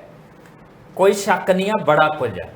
ਪੁਲਿਸ ਦੇ ਅੰਦਰ ਚੰਗੇ ਬੰਦੇ ਵੀ ਕੰਮ ਕਰਨ ਵਾਲੇ ਹੈਗੇ ਆ, ਮਾੜੇ ਵੀ ਹੈਗੇ ਆ। ਮਾੜਿਆਂ ਦਾ ਕਰਕੇ ਚੰਗਿਆਂ ਦਾ ਵੀ ਅਕਸ ਖਰਾਬ ਹੁੰਦਾ ਆ। ਪਰ ਜਿੰਨੀ ਕੁ ਪੈਠ ਇਸ ਡਿਪਾਰਟਮੈਂਟ ਦੇ ਵਿੱਚ ਰਿਸ਼ਵਤ ਨੇ, ਕਰਪਸ਼ਨ ਨੇ ਜਾਂ ਫਿਰ ਕੁਝ ਹੋਰ ਚੀਜ਼ਾਂ ਨੇ ਬਣਾ ਲਈ ਆ ਨਾ, ਉਹਦੇ ਤੋਂ ਬਾਅਦ ਕੋਈ ਛੇਤੀ ਕਿਤੇ ਭਰੋਸਾ ਨਹੀਂ ਕਰਦਾ ਕਿ ਕੋਈ ਬੰਦਾ ਬਚਿਆ ਵੀ ਹੋਏਗਾ। ਤੇ ਇਹੀ ਸਥਿਤੀਆਂ ਜੇ ਰਹੀਆਂ ਤੇ ਫਿਰ ਇਹਨਾਂ ਦੇ ਹੀ ਆਸਰੇ ਤਾਂ ਮਾਨ ਸਾਹਿਬ ਤੁਸੀਂ ਪੰਜਾਬ 'ਚ ਨਸ਼ਾ ਖਤਮ ਕਰਨਾ। ਜੇ ਇਹਨਾਂ ਹੀ ਪੁਲਿਸ ਵਾਲਿਆਂ ਦੇ ਉੱਤੇ ਗੈਂਗਸਟਰਾਂ ਨੂੰ ਵੀ ਤੁਸੀਂ ਇਹਨਾਂ ਦੇ ਆਸਰੇ ਖਤਮ ਕਰਨਾ, ਜੇ ਗੈਂਗਸਟਰਾਂ ਨਾਲ ਸੰਬੰਧਾਂ ਨੂੰ ਲੈ ਕੇ, ਤਸਕਰਾਂ ਨਾਲ ਸੰਬੰਧਾਂ ਨੂੰ ਲੈ ਕੇ ਇਹਨਾਂ ਦੇ ਹੀ ਨਾਮ ਬੋਲਦੇ ਆ, ਤਾਂ ਫਿਰ ਕਿਵੇਂ ਤੁਹਾਡੀ ਲੜਾਈ 1 ਸਾਲ ਦੇ ਵਿੱਚ ਪੂਰੀ ਹੋ ਪਾਏਗੀ? ਨਹੀਂ ਹੋ ਪਾਏਗੀ, ਕਿਉਂਕਿ ਹਥਿਆਰ ਤੁਹਾਡਾ ਜੇ ਖੁੰਡਾ ਆ, ਜੇ ਤੁਹਾਡਾ ਹਥਿਆਰ ਹੀ ਠੀਕ ਨਹੀਂ, ਤੁਹਾਨੂੰ ਧੋਖਾ ਦੇਣ ਵਾਲਾ ਆ, ਤੇ ਤੁਸੀਂ ਕਿਹੜੀ ਜੰਗ ਜਿੱਤ ਲਓਗੇ? ਕਿਹੜੀ ਲੜਾਈ ਲੜ ਲਓਗੇ? ਆਪ ਤਾਂ ਮੈਦਾਨ 'ਚ ਉਤਰ ਕੇ ਗੈਂਗਸਟਰਾਂ ਨੂੰ ਜਾਂ ਤਸਕਰਾਂ ਨੂੰ ਫੜ ਨਹੀਂ ਸਕਦੇ। ਇਹ ਤਾਂ ਕਹਿ ਨਹੀਂ ਸਕਦੇ ਸਾਡੇ ਐਮਐਲਏ ਫੜਨਗੇ, ਸਾਡੇ ਵਰਕਰ ਫੜਨਗੇ। ਇਦਾਂ ਕਿੱਦਾਂ ਕਰ ਲਓਗੇ? ਔਖਾ ਹੋ ਜਾਏਗਾ। ਸੋ ਮੈਨੂੰ ਲੱਗਦਾ ਕਿ ਥੋੜਾ ਜਿਹਾ ਪਹਿਲਾਂ ਇਧਰਲੇ ਪਾਸੇ ਵੀ ਧਿਆਨ ਰੱਖਣੇ ਪੈਣਗੇ ਕਿ ਕਿਹੜਾ ਮਾਮਲਾ ਇਹ ਨਿਕਲ ਕੇ ਆਉਂਦਾ, ਤੇ ਉਹਨਾਂ ਨੂੰ ਨਜਿੱਠਣਾ ਪਏਗਾ ਕਿ ਜੇ ਕੋਈ ਮਾਮਲਾ ਇਦਾਂ ਦਾ ਨਿਕਲ ਕੇ ਆਉਂਦਾ, ਉਹਨਾਂ ਨੂੰ ਸਿਰੇ ਵੀ ਲਾਉਣਾ ਪਏਗਾ। ਧੂੜਾ ਨਾ ਫੱਕਦੀਆਂ ਰਹਿਣ ਇਹਨਾਂ ਨਾਲ ਸੰਬੰਧਿਤ ਫਾਈਲਾਂ, ਵਰਨਾ ਬੜਾ ਕੁਝ ਦੱਬਿਆ ਹੀ ਜਾਂਦਾ ਆ, ਤੇ ਦੱਬਿਆ ਰਹਿ ਜਾਂਦਾ ਤੇ ਫਿਰ ਔਖਾ ਹੋ ਜਾਂਦਾ ਉਹਨੂੰ ਮੁੜ ਕੇ ਕੱਢ ਕੇ ਲਿਆਉਣਾ।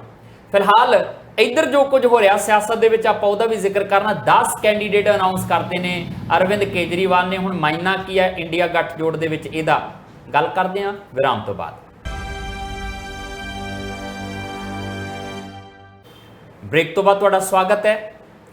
ਅਰਵਿੰਦ ਕੇਜਰੀਵਾਲ ਦਿੱਲੀ ਦੇ ਮੁੱਖ ਮੰਤਰੀ ਤੇ ਆਮ ਆਦਮੀ ਪਾਰਟੀ ਦੇ ਸੁਪਰੀਮੋ, ਪਿਛਲੇ ਦਿਨੀ ਉਹਨਾਂ ਨੇ ਫੇਰੀਆਂ ਵੀ ਕੀਤੀਆਂ, ਰੈਲੀਆਂ ਵੀ ਕੀਤੀਆਂ ਮੱਧ ਪ੍ਰਦੇਸ਼ ਦੇ ਵਿੱਚ, ਛੱਤੀਸਗੜ੍ਹ ਦੇ ਵਿੱਚ। ਹੁਣ ਦੋਨਾਂ ਸੂਬਿਆਂ 'ਚ ਵਿਧਾਨ ਸਭਾ ਦੀਆਂ ਚੋਣਾਂ ਵੀ ਇਸੇ ਸਾਲ ਦੇ ਅਖੀਰ ਦੇ ਵਿੱਚ ਹੋਣੀਆਂ ਨੇ, ਤੇ ਇਹਨਾਂ ਵਿਧਾਨ ਸਭਾ ਦੀਆਂ ਚੋਣਾਂ ਦੇ ਲਈ ਅਰਵਿੰਦ ਕੇਜਰੀਵਾਲ ਨੇ ਅਗਾਊਂ ਹੀ ਆਪਣੇ 10 ਕੈਂਡੀਡੇਟਸ ਦੇ ਨਾਮ ਜਿਹੜੇ ਆ ਉਹ ਅਨਾਉਂਸ ਕਰਤੇ ਆ। ਭਾਸਕਰ ਸਾਹਿਬ, ਹਾਲਾਂਕਿ ਆਪਾਂ ਇੱਥੇ ਇਹ ਵੀ ਕਹਿ ਸਕਦੇ ਕਿ ਅਰਵਿੰਦ ਕੇਜਰੀਵਾਲ ਇਕੱਲੇ ਥੋੜ੍ਹੀਆਂ, ਮੱਧ ਪ੍ਰਦੇਸ਼ ਦੇ ਵਿੱਚ ਭਾਜਪਾ ਵਾਲਿਆਂ ਨੇ ਵੀ ਤਾਂ ਐਡਵਾਂਸ ਕਰ ਹੀ ਦਿੱਤੇ ਆ, ਭਾਵੇਂ ਤਰੀਕਾਂ ਦੀ ਅਜੇ ਅਨਾਉਂਸਮੈਂਟ ਨਹੀਂ ਹੋਈ, ਉਹ ਵੀ ਤਾਂ ਦੇਖਦੇ ਹੀ ਪਏ ਨਾ ਕਿ ਸਾਨੂੰ ਲਾਭ ਕਿੱਦਾਂ ਹੋਣਾ। ਤੇ ਜੇ ਕੇਜਰੀਵਾਲ ਹੋਰਾਂ ਨੇ ਐਲਾਨ ਕਰ ਦਿੱਤੇ ਫਿਰ ਕੀ ਫਰਕ ਪੈਂਦਾ। ਪਰ ਕੇਜਰੀਵਾਲ ਹੋਰਾਂ ਦੇ ਇਹ ਐਲਾਨ ਕੀਤੇ ਹੋਏ ਕੈਂਡੀਡੇਟਸ ਇਸ ਗੱਲ ਦਾ ਵੀ ਧਿਆਨ ਮੰਗਦੇ ਨੇ ਕਿ ਅਜੇ ਇੰਡੀਆ ਗੱਠਜੋੜ ਦੀ ਗੱਲ ਕਿਸੇ ਸਿਰੇ ਬੰਨੇ ਨਹੀਂ ਲੱਗੀ, ਤੇ ਕੀ ਇਹ ਪ੍ਰੈਸ਼ਰ ਬਿਲਡ ਕਰਨ ਵਾਲੀਆਂ ਚੀਜ਼ਾਂ ਸ਼ੁਰੂ ਹੋ ਗਈਆਂ ਨੇ? ਪੰਜਾਬ ਦੇ ਵਿੱਚ ਪ੍ਰੈਸ਼ਰ ਬਿਲਡ ਹੋਣ ਵਾਲੀ ਚੀਜ਼ਾਂ ਕਾਫੀ ਟਾਈਮ ਤੋਂ ਸ਼ੁਰੂ ਹੈ। ਤੁਹਾਨੂੰ ਯਾਦ ਹੋਏਗਾ ਪੰਜਾਬ ਦੇ ਵਿੱਚ ਪ੍ਰਤਾਪ ਸਿੰਘ ਬਾਜਵਾ ਉਹਨਾਂ ਨੇ ਸ਼ੁਰੂ ਤੋਂ ਆਮ ਆਦਮੀ ਪਾਰਟੀ ਦੇ ਨਾਲ ਪ੍ਰਪੋਜ਼ਡ ਅਲਾਈਅੰਸ ਦੇ ਅਗੇਂਸਟ ਝੰਡਾ ਚੱਕਿਆ ਹੋਇਆ ਹੈ। ਕੋਈ ਦਿਨ ਇੱਦਾਂ ਦਾ ਨਹੀਂ ਲੰਘਦਾ ਜਦ ਪ੍ਰਤਾਪ ਸਿੰਘ ਬਾਜਵਾ ਉਹਨਾਂ ਇੱਦਾਂ ਦੀ ਕੋਈ ਸਟੇਟਮੈਂਟ ਨਾ ਦੇਣ ਜਿਹਦੇ ਵਿੱਚ ਉਹ ਨਾ ਕਹਿਣਾ ਹੈ ਕਿ ਇਹਨਾਂ ਦੇ ਨਾਲ ਤੇ ਆਪਾਂ 5 ਮਿੰਟ ਨਹੀਂ ਬੈਠ ਸਕਦੇ, ਇਹਨਾਂ ਦੇ ਨਾਲ ਤੇ ਅਸੀਂ ਸ਼ਕਲ ਦੇਖਣਾ ਪਸੰਦ ਨਹੀਂ ਕਰਦੇ। ਪੰਜਾਬ 13 ਦੀ 13 ਸੀਟਾਂ ਕਾਂਗਰਸ ਇਕੱਲੀ ਲੜੇਗੀ, ਜਿੱਤੇਗੀ। ਔਰ ਹਾਈ ਕਮਾਨ ਨੂੰ ਇੱਕ ਤਰੀਕੇ ਨਾਲ ਵਾਰਨਿੰਗ ਵੀ ਦਿੰਦੇ ਨੇ ਕਿ ਜੇ ਕਿਤੇ ਅਲਾਈਅੰਸ ਕੀਤਾ ਤੇ ਫਿਰ ਮੇਰੀ ਬਲੀ ਲੈ ਲੈਣਾ।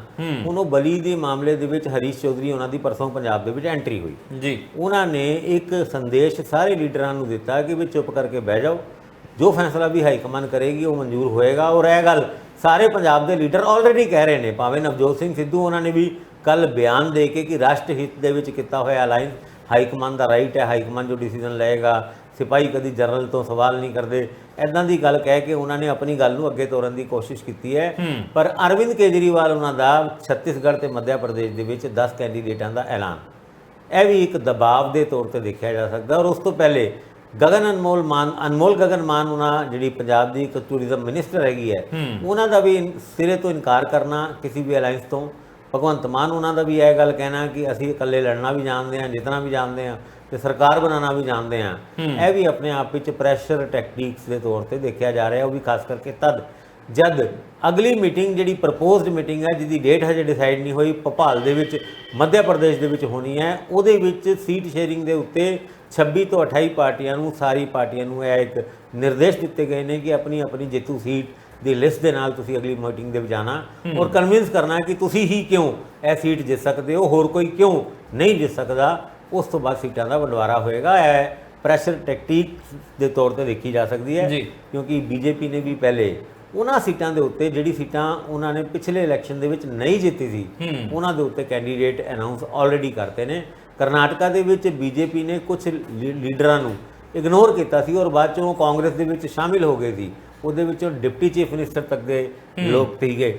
ਪਰ ਉਸ ਤੋਂ ਬਾਵਜੂਦ ਵੀ ਅੱਜ ਦੀ ਤਾਜ਼ਾ ਖਬਰ ਹੈ ਕਿ ਇੱਕ ਸਾਬਕਾ ਐਮਐਲਏ ਬੀਜੇਪੀ ਦਾ, ਉਹ ਵੀ ਕਾਂਗਰਸ ਚ ਆ ਗਿਆ ਕਰਨਾਟਕਾ ਦੇ ਵਿੱਚ, ਕਿਉਂਕਿ ਆ 23 ਦੀਆਂ ਚੋਣਾਂ 'ਚ ਉਹਨੂੰ ਟਿਕਟ ਨਹੀਂ ਦਿੱਤੀ। ਪਿਛਲੀ ਵਾਰ ਉਹ ਜਿੱਤਿਆ ਸੀਗਾ, ਇਸ ਵਾਰ ਉਹਦੀ ਟਿਕਟ ਕੱਟ ਦਿੱਤੀ ਤੇ ਅੱਜ ਦੀ ਖਬਰ ਆ ਉਹ ਨਾਲ ਹੀ ਡੀਕੇ ਸ਼ਿਵ ਕੁਮਾਰ ਦੀ ਅਗਵਾਈ 'ਚ ਕਾਂਗਰਸ ਜੁਆਇਨ ਕਰ ਲਈ ਉਹਨੇ। ਤੁਸੀਂ ਯੂਪੀ ਦੇ ਵਿੱਚ ਜਿਹੜਾ ਕੱਲ 7 ਸੀਟਾਂ ਦੇ ਉੱਤੇ ਜਿਹੜਾ ਡਿਸੀਜਨ ਆਇਆ ਹੈ, 6 ਸੂਬਿਆਂ ਦੀਆਂ 7 ਸੀਟਾਂ, 6 ਸੂਬਿਆਂ ਦੀ 7 ਸੀਟਾਂ ਦੇ ਉੱਤੇ ਯੂਪੀ ਦੇ ਵਿੱਚ ਕੀ ਹੈ, ਜਿਹੜੀ ਯੂਪੀ ਦੇ ਵਿੱਚ ਕਨਸਟੀਟੂਐਂਸੀ ਸੀਗੀ, ਉਸ ਕਨਸਟੀਟੂਐਂਸੀ ਦੇ ਵਿੱਚ ਕੈਂਡੀਡੇਟ ਕੌਣ ਸੀ?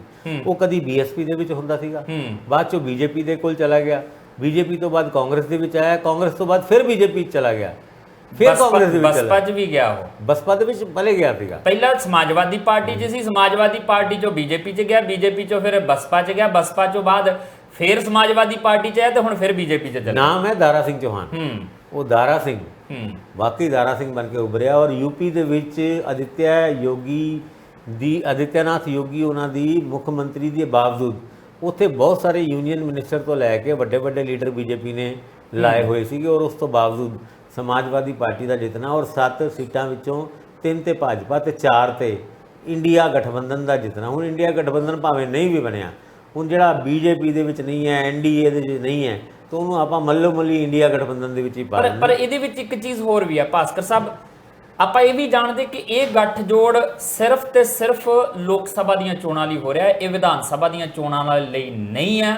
ਵਿਧਾਨ ਸਭਾ ਦੀਆਂ ਚੋਣਾਂ ਲਈ ਇਹ ਗੱਠਜੋੜ ਕਰ ਵੀ ਨਹੀਂ ਸਕਦੇ। ਪੰਜਾਬ 'ਚ ਵਿਧਾਨ ਸਭਾ ਦੀਆਂ ਚੋਣਾਂ ਲਈ ਗੱਠਜੋੜ ਕਿਵੇਂ ਹੋ ਜਾਏਗਾ ਕਾਂਗਰਸ ਤੇ ਆਮ ਆਦਮੀ ਪਾਰਟੀ ਦੇ ਦਰਮਿਆਨ? ਮੱਧ ਪ੍ਰਦੇਸ਼ ਦੇ ਵਿੱਚ ਕਿਵੇਂ ਹੋ ਜਾਏਗਾ ਕਾਂਗਰਸ ਨਾਲ ਗੱਠਜੋੜ ਵਿਧਾਨ ਸਭਾ ਦੀਆਂ ਚੋਣਾਂ ਲਈ? ਪੱਛਮੀ ਬੰਗਾਲ 'ਚ ਮਮਤਾ ਬੈਨਰਜੀ ਕਿਵੇਂ ਕਾਂਗਰਸ ਵਾਲਿਆਂ ਨਾਲ ਗੱਠਜੋੜ ਕਰ ਲੇਗੀ, ਖੱਬੇ ਪੱਖੀਆਂ ਨਾਲ? ਉਹਨਾਂ ਨਾਲ ਤਾਂ ਲੜਾਈ ਹੈ। ਇਹ ਸੂਬਿਆਂ ਦੀ ਲੜਾਈ ਵੱਖਰੀ ਲੜਨੀ ਹੈ। ਇਸ ਕਰਕੇ ਕੇਜਰੀਵਾਲ ਹੋਰਾਂ ਦਾ ਉਹ 10 ਉਮੀਦਵਾਰ ਚੋਣ ਮੈਦਾਨ 'ਚ ਉਤਾਰਨਾ, ਮੈਨੂੰ ਲੱਗਦਾ ਕਿ ਉਹ ਹੈ ਹੀ ਆ ਕਲੀਅਰ ਕਿ ਵਿਧਾਨ ਸਭਾ ਦੀਆਂ ਚੋਣਾਂ 'ਚ ਤੁਸੀਂ ਵੱਖਰੇ ਲੜਨਾ ਹੈ। ਪਰ ਅਗਰ ਇਹ ਵਿਧਾਨ ਸਭਾ ਦੇ ਚੋਣਾਂ ਦੇ ਨਾਲ ਹੀ ਲੋਕ ਸਭਾ ਦੀ ਚੋਣਾਂ ਹੋਣੀ ਹੈ ਤੇ ਸਿਗਨਲ ਕੀ ਜਾਏਗਾ, ਮੈਸੇਜ ਕੀ ਜਾਏਗਾ? ਇੱਕ ਪਾਸੇ ਅਰਵਿੰਦ ਕੇਜਰੀਵਾਲ ਉਹਨਾਂ ਇੰਡੀਆ ਅਲਾਈਅੰਸ ਦੇ ਪਾਰਟਨਰ ਵੀ ਹੈਗੇ ਆ, ਦੂਜੇ ਪਾਸੇ ਉਸ ਵਕਤ ਹੀ ਵਿਧਾਨ ਸਭਾ ਦੇ ਵਿੱਚ ਚੋਣਾਂ ਦੇ ਵਿੱਚ ਵੱਖ-ਵੱਖ ਇੱਕ ਦੂਜੇ ਦੇ ਖਿਲਾਫ ਲੜ ਰਹੇ ਨੇ ਤੇ ਇਹੀ ਤੇ ਮੈਸੇਜ ਚਾਹੁੰਦੀ ਹੈ ਬੀਜੇਪੀ ਕਿ ਇਹ ਮੌਕਾ ਪ੍ਰਸਤ ਰਾਜਨੀਤੀ ਦੇ ਅੰਤਰਗਤ ਇੱਕ ਛਤਰੀ ਥੱਲੇ ਇਕੱਠੇ ਹੋਏ ਨੇ ਔਰ ਜਦੋਂ ਹੀ ਮੇਲਾ ਖਤਮ ਤੇ ਛਤਰੀ ਥੱਲੇ ਛਤਰੀ ਇਹਨਾਂ ਨੇ ਪੈਕ ਕਰਨੀ ਹੈ ਤੇ ਤੁਰ ਜਾਣਾ ਸਾਰਿਆਂ ਨੇ ਵੱਖ-ਵੱਖ ਦਿਸ਼ਾ ਦੇ ਵਿੱਚ। ਉਸ ਗੱਲ ਨੂੰ ਬੀਜੇਪੀ ਪੁਰਜ਼ੋਰ ਤਰੀਕੇ ਨਾਲ ਅੱਗੇ ਵਧਾਉਂਦੀ ਹੋਈ ਨਜ਼ਰ ਆ ਰਹੀ ਹੈ ਔਰ ਹਜੇ ਤੱਕ ਦੀ ਸੰਭਾਵਨਾ ਹੈਗੀ ਵੀ ਇੱਦਾਂ ਦੀ ਕਿ ਇਹ ਜਿਹੜਾ ਸੀਟ ਸ਼ੇਅਰਿੰਗ ਫਾਰਮੂਲਾ ਹੈਗਾ ਉਹ ਕਿੰਨਾ ਕੁ ਔਖਾ ਤੇ ਕਿੰਨਾ ਕੁ ਸੌਖਾ ਹੋਏਗਾ ਇਸ ਇੰਡੀਆ ਗਠਬੰਧਨ ਦੇ ਵਿੱਚ। ਫਿਲਹਾਲ ਪੰਜਾਬ ਦੇ ਹਾਲਾਤ ਦੇਖਣ ਤੋਂ ਬਾਅਦ ਤੇ ਲੱਗਦਾ ਹੈ ਵੀ ਇਹਨਾਂ ਨੂੰ ਜ਼ਬਰਦਸਤੀ ਵੀ ਬੰਨ ਕੇ ਵੀ ਇੱਕ ਜਗ੍ਹਾ ਬਿਠਾਇਆ ਜਾਏ ਤਾਂ ਵੀ ਇੱਕ ਦੂਜੇ ਨੂੰ ਇਹਨਾਂ ਨੇ ਉਂਗਲਾਂ ਨਾਲ ਛੇੜਨ ਤੋਂ ਬਾਅਦ ਨਹੀਂ ਆਣਾ ਤੇ ਇਦਾਂ ਦੇ ਅਲਾਈਅੰਸ ਦਾ ਫਾਇਦਾ ਕੀ? ਬਿਲਕੁਲ, ਇਹ ਡੱਡੂਆਂ ਦੀ ਪੰਸੇਰੀ ਇਕੱਠੀ ਕੀਤੀ ਜਾ ਰਹੀ ਹੈ। ਵੈਸੇ ਤਾਂ ਹਾਲਾਤ ਸਾਰੇ ਪਾਸੇ ਇਦਾਂ ਦੇ ਆ, ਬੀਜੇਪੀ ਦੇ ਵਿੱਚ ਵੀ ਤਾਂ ਹਾਲਾਤ ਇਦਾਂ ਦੇ, ਕਿਤੇ ਸੁਮਿਤਰਾ ਮਹਾਜਨ ਬੋਲ ਪੈਂਦੀ ਹੈ, ਕਦੇ ਉਮਾ ਭਾਰਤੀ ਬੋਲ ਪੈਂਦੀ ਹੈ, ਕਿਤੇ ਕੈਲਾਸ਼ ਮੇਘਵਾਲ ਬੋਲ ਪੈਂਦੇ ਨੇ ਅਰਜੁਨ ਰਾਮ ਮੇਘਵਾਲ ਦੇ ਖਿਲਾਫ, ਕਿਤੇ ਕੋਈ ਤੇ ਕਿਤੇ ਕੋਈ। ਇਹ ਸਾਰੀਆਂ ਚੀਜ਼ਾਂ ਸਾਰੇ ਪਾਸੇ ਚੱਲਦੀਆਂ ਪਈਆਂ ਨੇ ਔਰ ਇਹ ਤੇਜ਼ ਹੋਣਗੀਆਂ ਜਿੱਦਾਂ ਜਿੱਦਾਂ ਚੋਣਾਂ ਦਾ ਸਮਾਂ ਨਜ਼ਦੀਕ ਆਏਗਾ। ਉਹਦੇ ਨਤੀਜੇ ਕੀ ਨਿਕਲਦੇ ਨੇ ਉਹ ਦੇਖਣ ਲਈ ਅਜੇ ਸਾਨੂੰ ਕਰਨਾ ਪਏਗਾ ਇੰਤਜ਼ਾਰ। ਪਰ ਫਿਲਹਾਲ ਸਮਾਂ ਇੰਤਜ਼ਾਰ ਨਹੀਂ ਕਰ ਰਿਹਾ, ਖਤਮ ਕਰਨਾ ਪਏਗਾ ਇੱਥੇ ਪ੍ਰੋਗਰਾਮ। ਫਿਰ ਮੁਲਾਕਾਤ ਹੋਏਗੀ, ਤਦ ਤੱਕ ਲਈ ਦੇਖਦੇ ਰਹੋ ਟੀਵੀ ਪੰਜਾਬ।